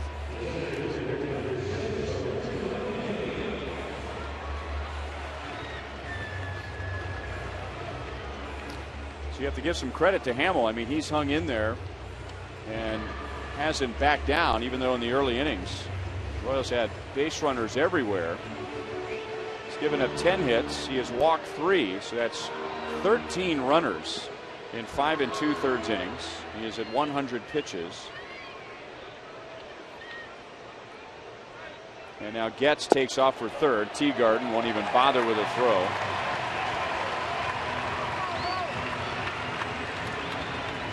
Hey, take it if they're going to give it to you.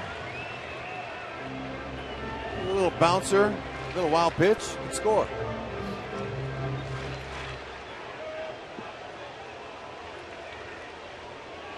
Teagarden knew, I'm just going to put that in my pocket. Under his chin. 2-0. That's one of the stats that's just plain unfair. Teagarden had no shot at getting Getz, and yet that will go against him. Successful stolen base attempts against Taylor Teagarden. Lorenzo singled and scored in the 3rd inning. He lost a 9-game hitting streak last night, and he started a new one tonight. 2-0 pitch hits the outside. 2-1.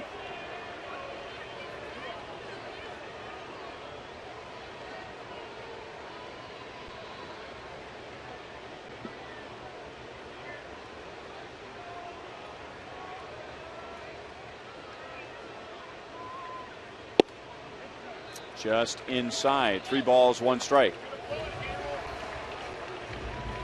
You know, slowly but surely, we're seeing the things that George Brett preached when he took over as hitting coach about, in situations like this, the hitter being patient and waiting until he gets his pitch.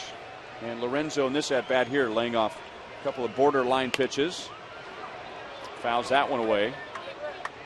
Earlier in the season, we may have seen Lorenzo swing at one of those pitches earlier in the at bat. Royals are starting to get more runners by way of a walk. In the Detroit series, they had 9 walks against Anibal Sanchez and Justin Verlander combined. And now Lorenzo takes a walk. So the Royals have walked 4 times against Hamill. And another RBI spot for Billy Butler.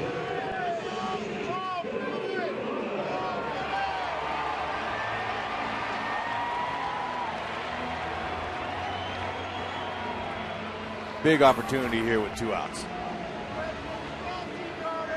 Runners in scoring position, good average. And he's got a look in his eyes right now. Fire in his eyes. Hamill got a big double play when Billy batted with the bases loaded in the 1st inning.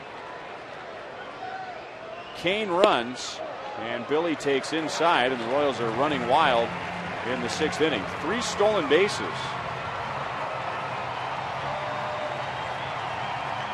And now base hit from Butler could make it a 5-1 game.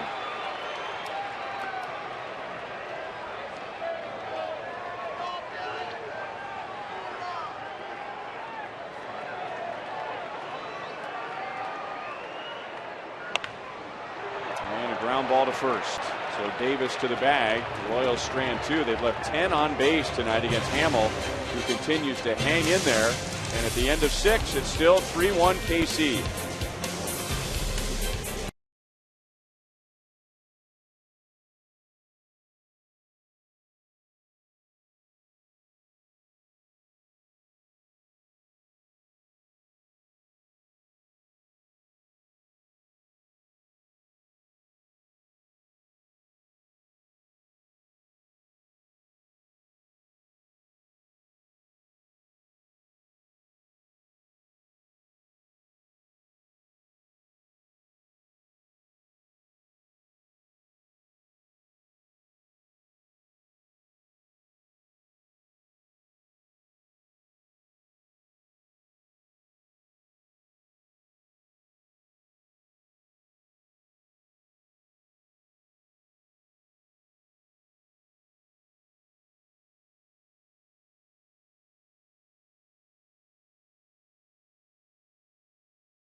brought to you by Jeep. Visit Jeep.com. And by 5 Hour Energy Shots.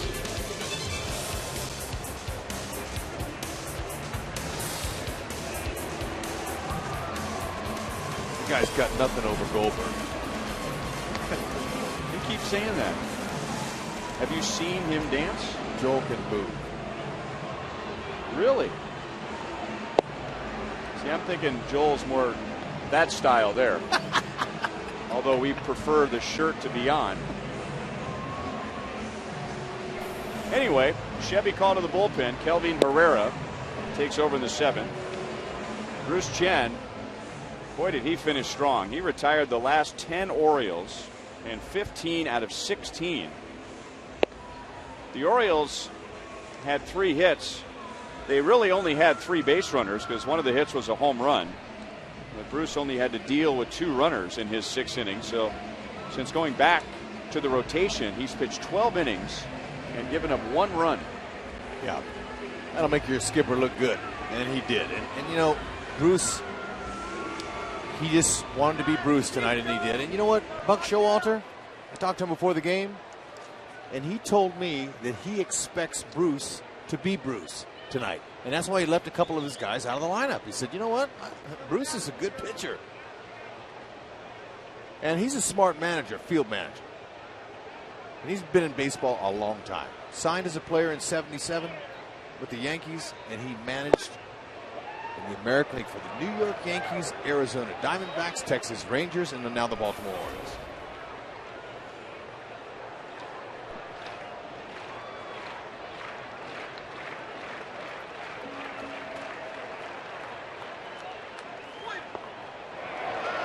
Oh, 0-2 on Jones, who struck out and grounded out to third against Bruce Chen.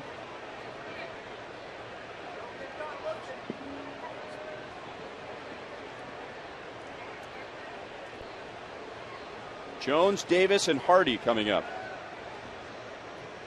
64 combined home runs coming up in the inning. Good play by Moustakas. That's a good start to the 7th inning. Herrera appreciates that. And now Royals pitching has combined to retire the last 11 Orioles. Kelvin Escobar also loved that too. You want your third baseman to come get anything he can. And that ball just barely stayed in the end of Moose's glove. And when your momentum's going that far to the left, throw off that right leg, you got something to throw off of.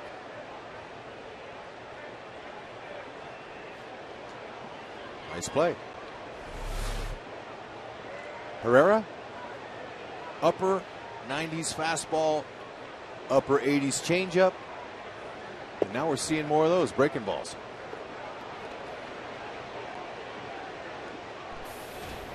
Chris Davis drove in 3 last night to take over the American League lead in RBIs. So far tonight, a single and a strikeout.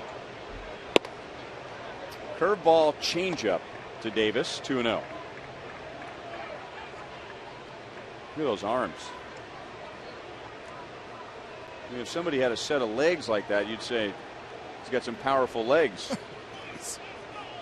Like I said, baseball players, they're put together. Moustakas played perfectly on the left side. The throw is wide, and Davis is on with 1 out.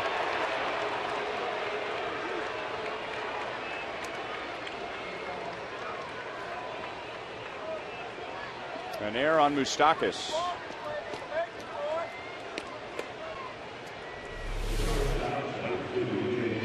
Hosmer, as long as his limbs are, he almost was able to stay on the base. And this angle will show you here.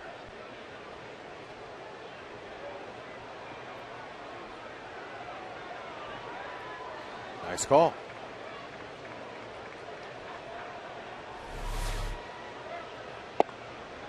And now strike to Hardy, who is flied to deep center and grounded out to third. A.J. Hardy is 1 for 4 against Herrera with a double. And that skips away from Kataris.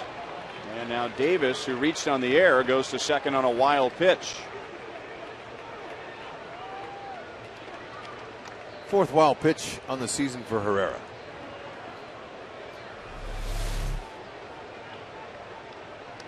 Okay, took a high bounce off the corner of that plate. And that's a ball that catchers will say is the most difficult one to block. Breaking ball in the dirt, because you really don't know how it's going to kick. You're right. After it hits the dirt. Hardy grounds it up the middle. Escobar, nice play, turns around, got him.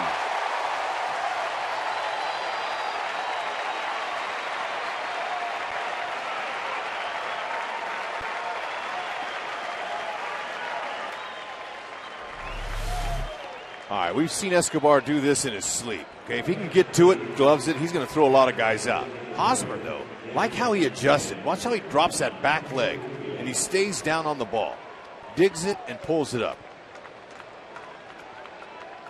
But Escobar, he continues to make those plays all the time. Great to see it. Tremendous range.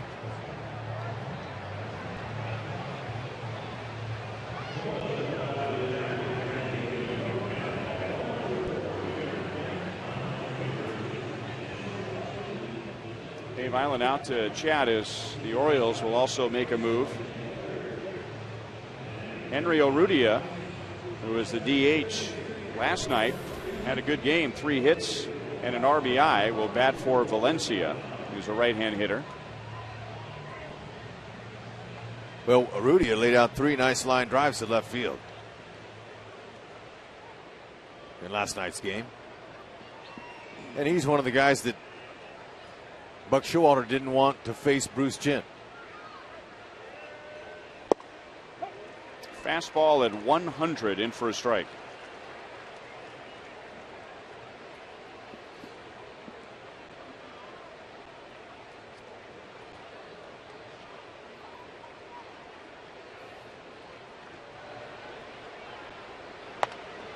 Very late on the fastball.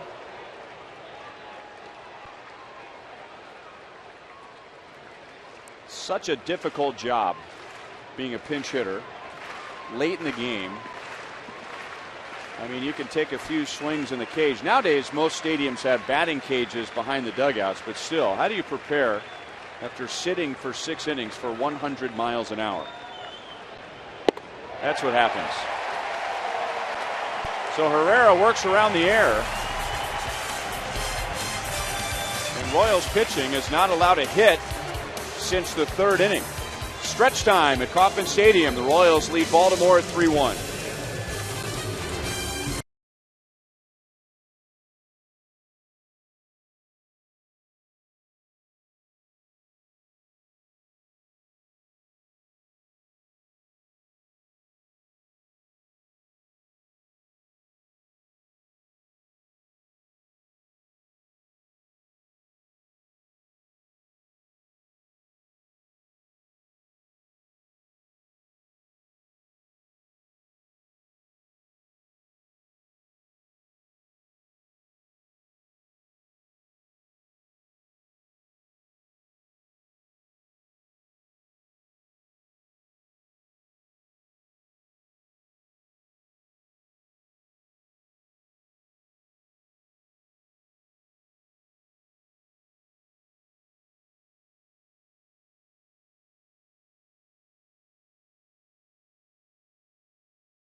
Chen tonight, another excellent outing as Jeff Montgomery joins us. 2 starts since rejoining the rotation. Monty's given up 1 run in 12 innings. Well, he's looked very solid. He was the Royals pitcher of the year for a reason a couple times, and we had a great example of that tonight. Just Bruce Chen really doing a nice job, keeping everybody off balance, mixing in all this stuff. Joe and I had a chance to talk in the pregame about guys who have good stuff. Bruce Chen has okay stuff, but he's a pitcher. This guy uses all three of the elements: location, velocity, and movement. Masterful tonight. There's our Batter at College game summary. It's actually been a pretty well-pitched game tonight on both sides for different reasons. You just pointed out everything that Bruce Chen did. And I got to think that the Orioles are happy with Jason Hamill, considering all the base runners that he gave up just 3 runs. Yeah, eight base runners in the first 3 innings and only 3 runs. I think he's got to be happy that he was able to stay in the game as long as he was. Buck Showalter certainly excited that he was able to get him in and keep them in really in the ball game. So this is T.J. McFarland, who came over to the Orioles this past offseason in the Rule 5 draft. Chevy called to the bullpen. Drafted out of the Indians organization. He's a slinger. Kind of slings that ball in there, 85 to 91. Little 2-seam sinker. Slider's his best pitch. He's got a changeup.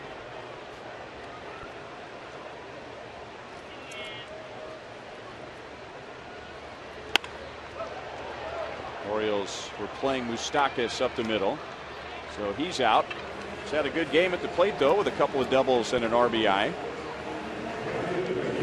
And McFarland coming on with left-hand bats. Moustakas, Lowe, and Kataris coming up. Monty, I rarely give the bus driver's seat to a pitcher, but tonight, if they can hold on and win, I think Bruce is the bus driver. Would you agree with that? Well, I would say he certainly would be the guy that's sitting in that front seat if I'm going to make a call as well. He just totally pitched his game. David Lowe is chipped in with a hit and a run scored. That was back in the second inning.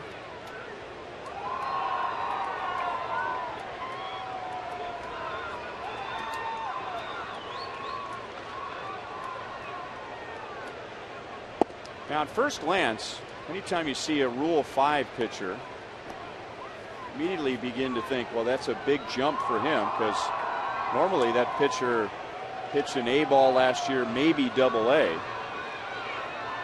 And you think, wow, that's a gamble for the Orioles, who expect to contend and go to the playoffs again. Well, this is a little different Rule 5. T.J. McFarland was actually in Double-A and Triple-A last year in the Cleveland Indians organization.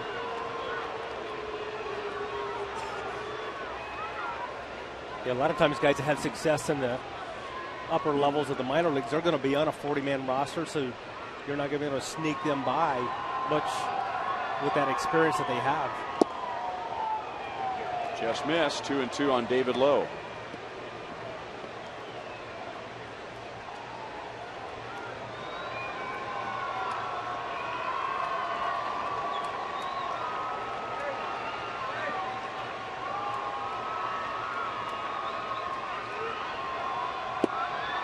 Full count. David's hitting .313 this year against lefties. And one of the reasons why he's doing so well is that front shoulder on pitches just like that. He's keeping it closed and tucked, and he's not flying open. I'm sure as a lefty versus lefty, that's hard to do, but if you don't do it, you're really kind of giving up your at-bat. David Lowe's done a great job. I really like it when he's got guys on base with 2 outs. He just looks like a big leaguer to me. I mean, for a guy who for many years was considered, well, if he gets to the big leagues, you know, maybe a 4th outfielder. Very versatile, can play anywhere in the outfield, but you never really heard about, well, David Lowe, we think he can come up and be an everyday player. I mean, he just carries himself like a big leaguer, doesn't he? He does, and his stock's on the rise. He understands what it takes to stay in the big leagues. And, you know, he had his 16th multi-hit game last night. That's 3rd amongst American League rookies. And he's 1 hit away from making it 17.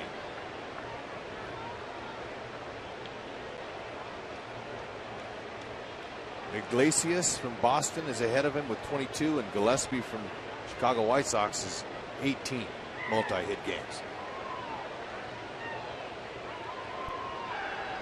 He's having a heck of a battle here with McFarland. We're stuck on 3 balls, 2 strikes.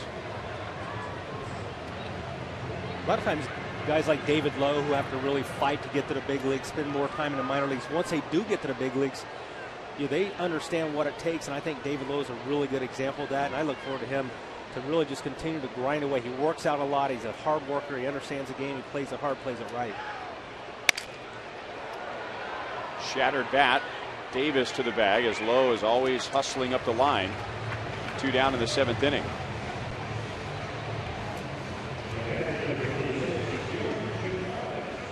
And now a 3rd straight left-hand bat for McFarland.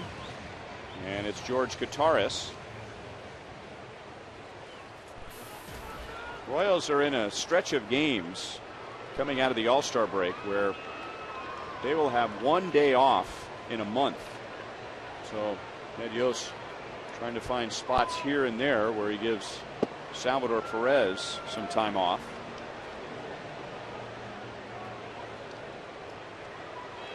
And he didn't want to forget about Lorenzo Cain, giving him that 1 day breather here or there in a week.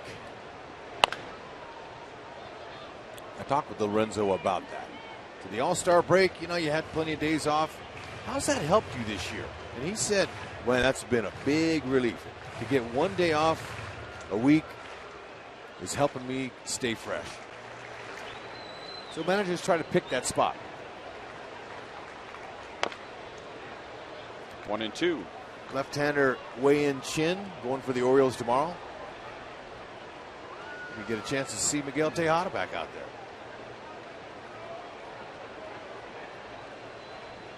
We missed Chen versus Chen by 1 day.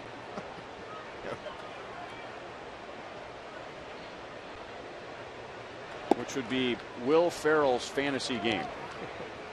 I mean, he could say, come on, Chen, every single inning. He could. He could absolutely wear that one out. And he would. I'm sure he would. If he was here.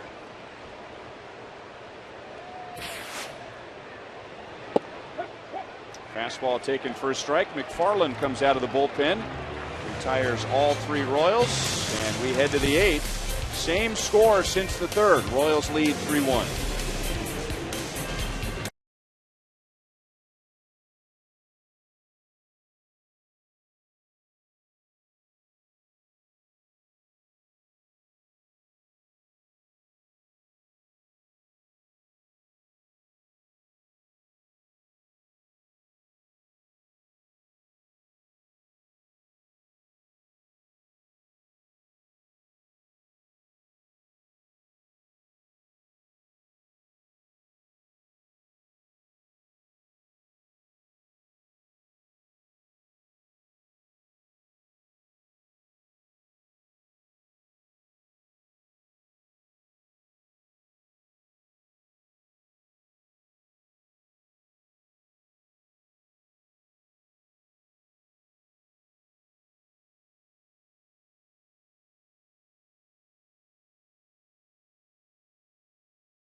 At Rogers Center, and the Dodgers have come back and taken a lead 10-8 behind Adrian Gonzalez.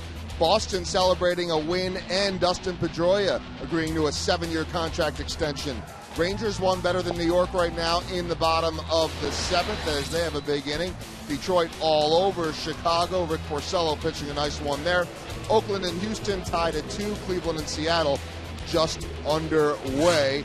And should also point out that Miguel Cabrera, we mentioned that he had that hip flexor injury last night, and he sat out tonight with some hip soreness. Ryan? All right, Joel, thank you. 2 changes for the Royals. Salvador Perez is behind the plate as Kataris made the final out of the 7th. And Aaron Crow on the mound Been a good night on the mound for the Royals. After giving up 9 runs, 18 hits last night, the Royals have given up 1 run, 3 hits tonight. Ryan Roberts jumps on the first pitch, and Lorenzo Cain fades back to make the play. So Roberts is 0 for 3. The Orioles are still hitless since the 3rd inning. For a team like Baltimore that put on an unbelievable hitting display last night, for Royals pitching to shut them down tonight, it's a beautiful thing so far. It's been great, and I think one real key, I look at my scorecard here, and if the Royals were able to go perfect through the rest of this game, that means that Chris Davis does not come up to the plate.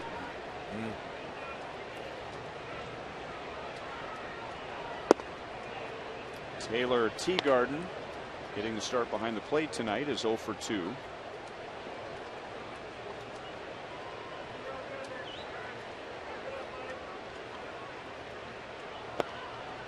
Two balls and no strikes. Well, let's include Monty. What do you think, Monty? In our Sprint Unlimited Answers poll, 51% going with Randy Johnson, most dominant in his era. I like that. How about that? He wore number 51. 2-1. The big unit. Did you ever have to face him? Any of them guys, Monty? No. No, one guy that's not on there that was pretty dominant in his era was Roger Clemens. But Oh. I'll say. 3-1 on Teagarden. Faced Roger Clemens in Pawtucket, Rhode Island, with dim lights, and he was throwing close to 100, and he was young, and it was not a very good experience. It was very frightening.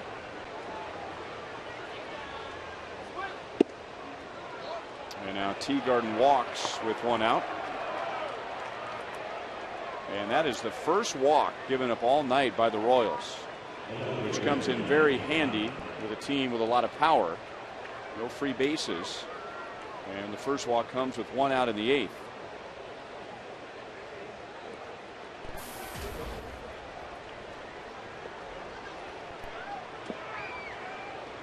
Nate McLouth, who was on base 5 times last night, is 0 for 3 tonight.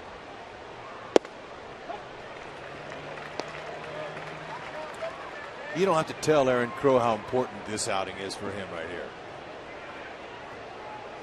He wants to save favor with his manager. Get the job done. Get after it. Execute your slider down.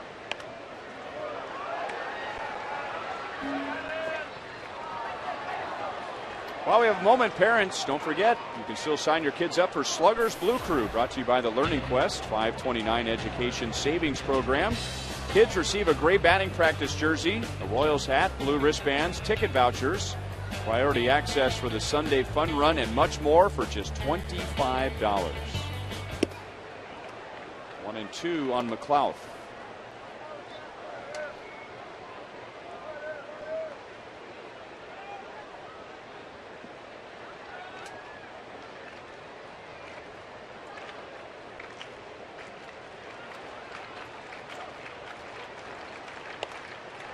Check swing, and he stays alive.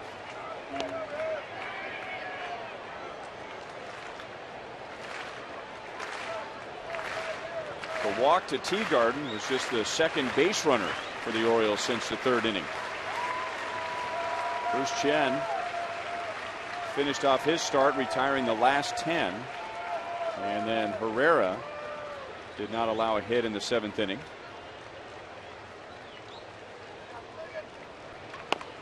Another check swing. Crow's on it. Out at second. And no double play.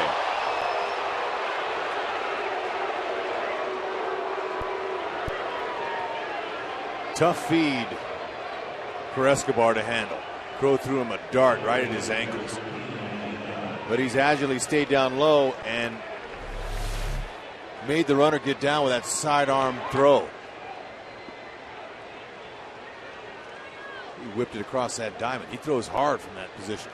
Yeah, if that throw had been chest high to Alcides Escobar, a good chance he could have turned too. Right.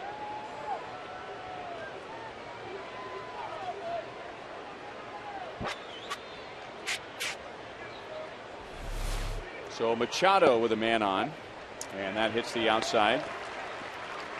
Ryan, you want to get that base runner down? You throw the ball right through his head and make him slide, just like Escobar did right there. That's how you protect yourself if you're a middle infielder against that guy that's trying to knock you down. 0-2. Okay, you don't have too many weapons against that, but when you throw down there like that, that guy's going to slide and almost onto your right. If he had a better feed, he'd have turned it. Finish him off. On the corner to strike him out. Aaron Crow pitches a scoreless 8th, and the Orioles are still scoreless since the 3rd.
Baseball is brought to you by Thoroughbred Ford. For the best deals on new Ford cars and trucks, visit thoroughbredford.com.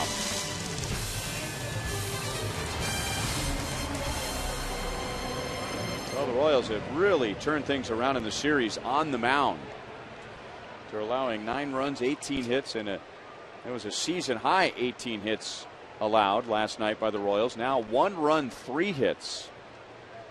Bruce Chen, Kelvin Herrera, Aaron Crow. As Escobar trying to bunt, takes ball 1. Escobar is 1 for 3. He could easily be 3 for 3, as his 2 outs are a line out to second and a line out to short. Facing TJ McFarland, who came out of the bullpen last inning and got the Royals in order. And now grounded up the middle, base hit center field. So a 2-hit game for Escobar. And as the Royals try and add on, they have the leadoff man on in the 8th inning.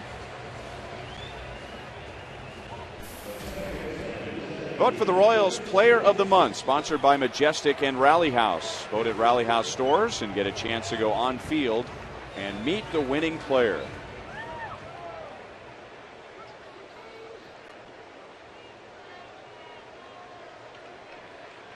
And now more left-hand bats coming up for McFarland. The Orioles expect Chris Getz to bunt. And he tipped his hand as McFarland threw to first. So when that happens, the pitcher says, okay, I'm going to throw him a hard fastball belt high. And then lots of times that manager will take the bunt off and give the hitter a chance to hack at it. That's some cat and mouse that goes on between the dugouts.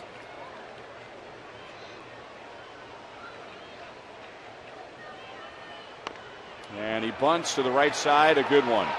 And McFarland with a very awkward play, but still gets the out. Nice sacrifice. If Getzy wanted to turn that into a base hit, he bunts it down the line and has one easy. But square around, give yourself up. See if you can get some more insurance. Nice sacrifice.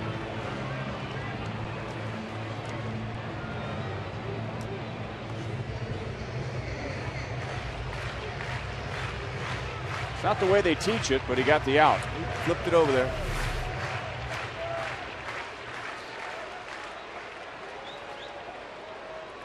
Alex Singleton scored in the first inning. He's 1 for 4. He faced McFarland once when the Royals were in Baltimore back in May, and he singled. Looks at a fastball for a strike.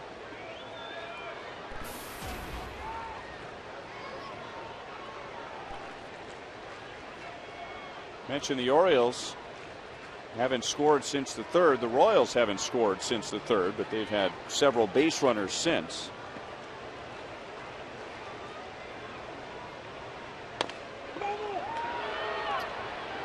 Davis will go to the bag himself, 2 down, as Escobar advances to third. Remember, you can get closer to the action at Kauffman Stadium with the new seat upgrade option using the MLB.com at the ballpark app. Simply choose Kauffman Stadium, hit the upgrade seat button to improve your seat, and then enjoy the game with your new tickets. So find your perfect seat while at the K with the seat upgrade feature on the At the Ballpark app.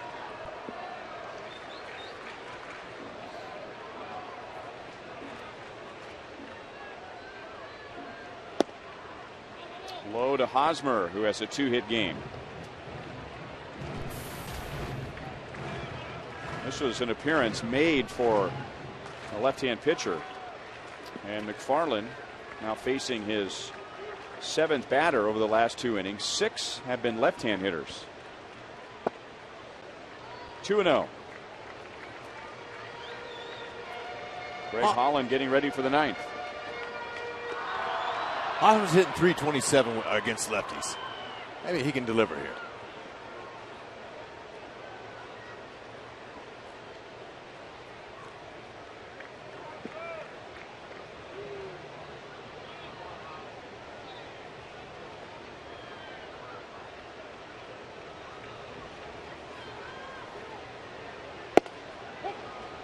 Got the call on the corner, 2-1. Slider's McFarland's best pitch.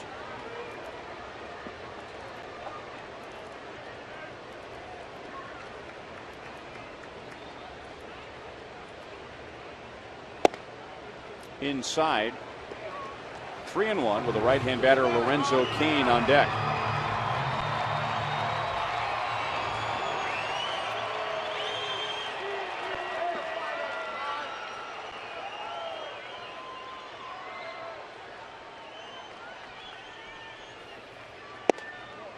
And he walks. So Cain coming up. The Orioles have a right-hander in the bullpen.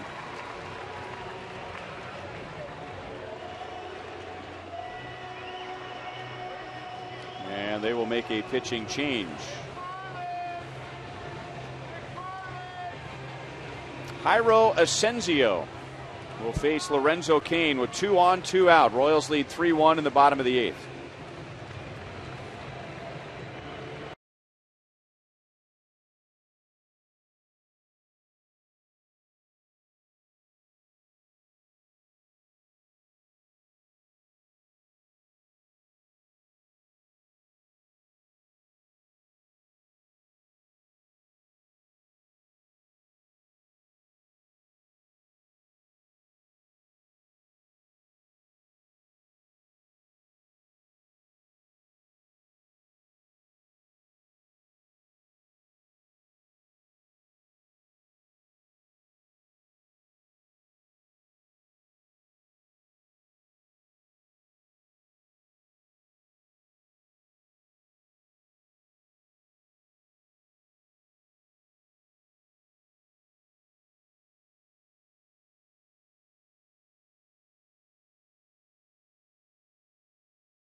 And that would be Mitch Moreland with his 14th home run of the year.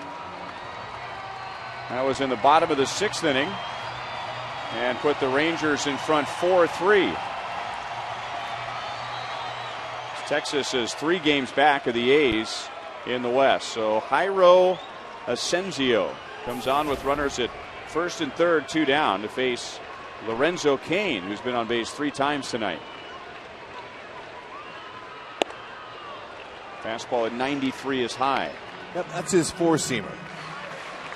He's got a 2-seamer. He'll work 288 to 92. Slider and a changeup. Changeup might be one of his best pitches. He does have an occasional split finger, but doesn't need to use it that often.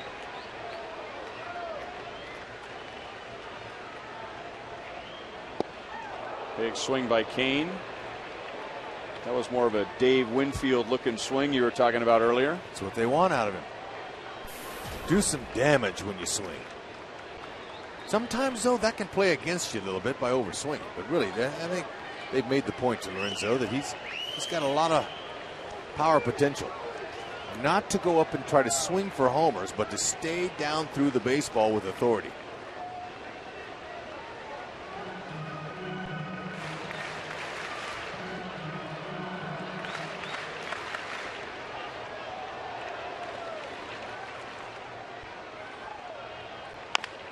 Up the middle, behind the bag. Roberts backhands and makes a great play to get the force at second base. It has been 3-1 since the 3rd inning, and that's our score as Greg Holland comes on for the 9th.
The Royals wish they could see this guy every single night because he's as close to automatic as there is in the game. Closing down games. Looking for his 25th save tonight. Blazing fastball, split finger changeups, split finger sliders. Splitter. What's a splitter? We've decided to call it. He says, you can call it whatever you want. Just let me get that save. And these fans here are looking for it. Those numbers are off the charts. Strikeouts to walks. Oof. Opponent's batting average. I'm going to give him a star on that, a backward star. He's good. He has 44 career saves now. And he got his first major league save against the Orioles back in 2011. He'll get Markakis, number 3 hitter, Jones, and Davis. Markakis singled back in the first inning. He's 1 for 3. Holland has converted his last 17 save opportunities.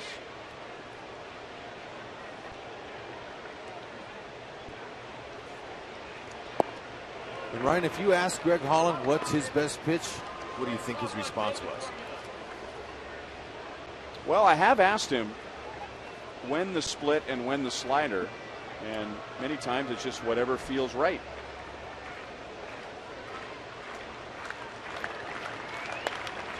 One and two. I asked him that question, and you know what he told me? Strike one. That's my best pitch. That should be the answer from every pitcher. And a lot of them will tell you that.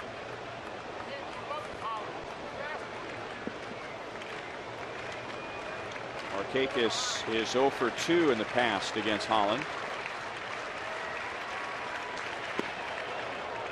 2 and 2.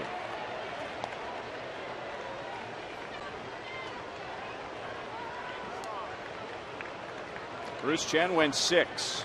Gave up 1 run. That was a home run to Machado in the 3rd inning. Herrera pitched a scoreless 7th, getting around an error. Crow a scoreless 8th, getting around a walk. Still 2 and 2. The Orioles are without a hit since the 3rd inning, and have had only 2 base runners. That's how good the Royals pitching has been tonight.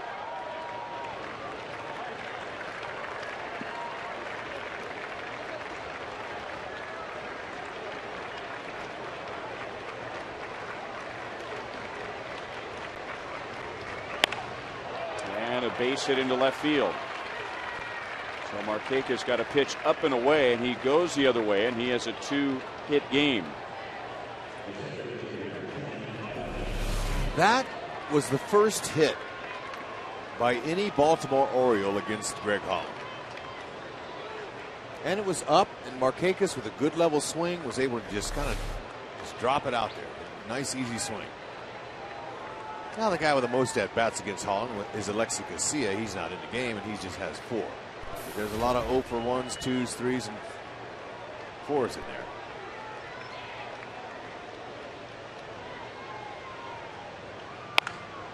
And now that's driven into left center field, and Kane is going to have to chase it deep. Adam Jones is going to try for 3. Escobar's throw is not in time. Very close. So the Orioles get a run, and they have the tying run at third base with nobody out.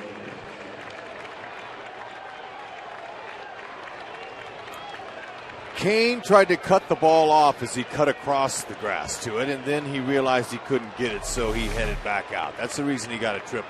If Lorenzo would have went directly back on that ball to the wall, he might have been able to hold him to 2. But now there's some problems out there. What a throw by Escobar. Not in time. Infield comes in for the Royals. Good fastball with life to Chris Davis, who is 1 for 3.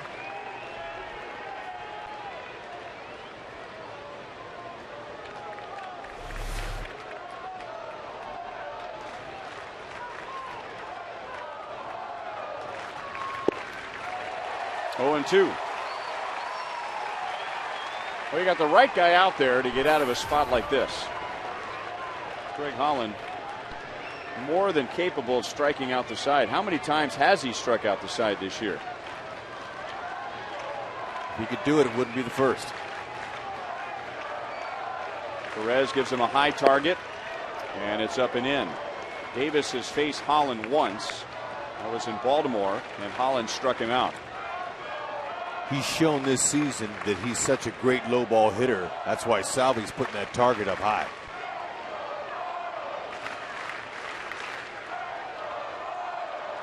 The infield drawn in. You hope he doesn't flare something out there.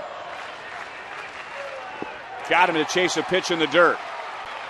Sal down to first. That completes the strikeout.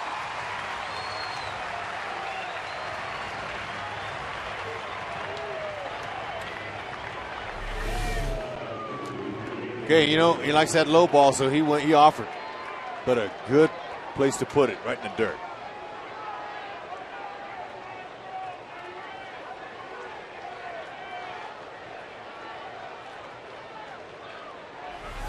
And now Holland and J.J. Hardy.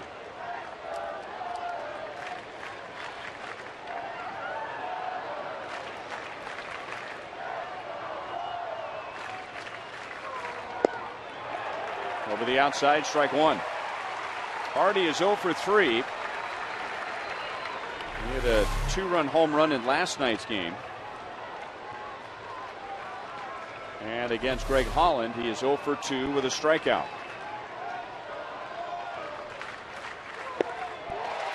Oh and 2, 99 miles an hour.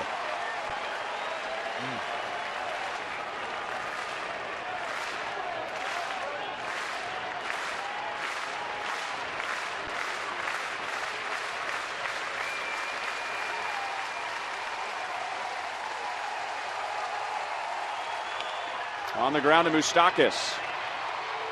And his throw is right on the money, 2 down.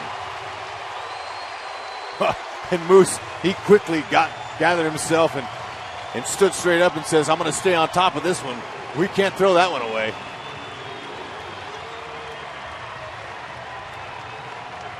That-a-way, Moose.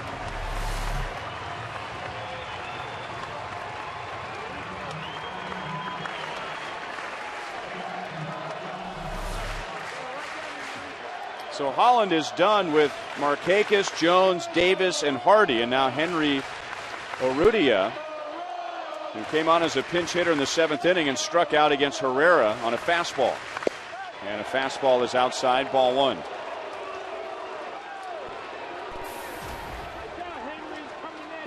And Herrera blew him away with upper 90 stuff.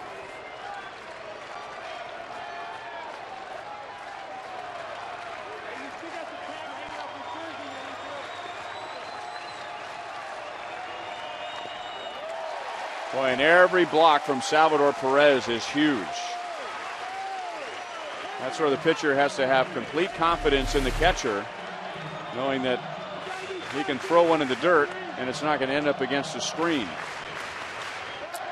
Soft hands, just keeps it right in front. Ball turned into a marshmallow. That's beautiful.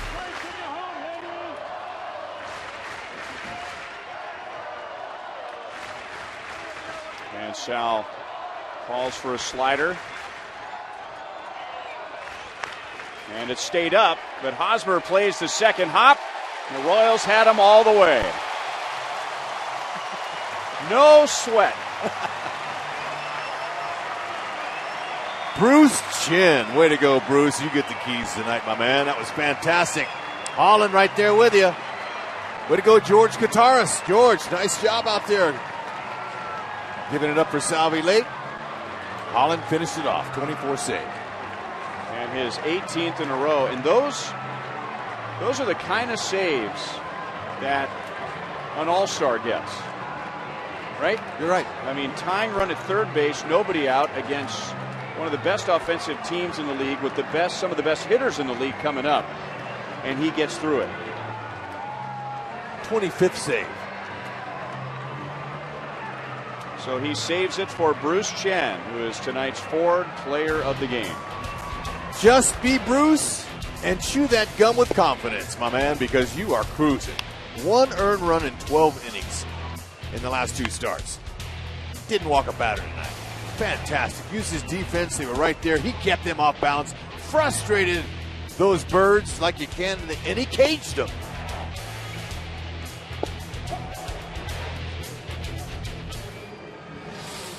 So the Royals win it 3-2. They even the series.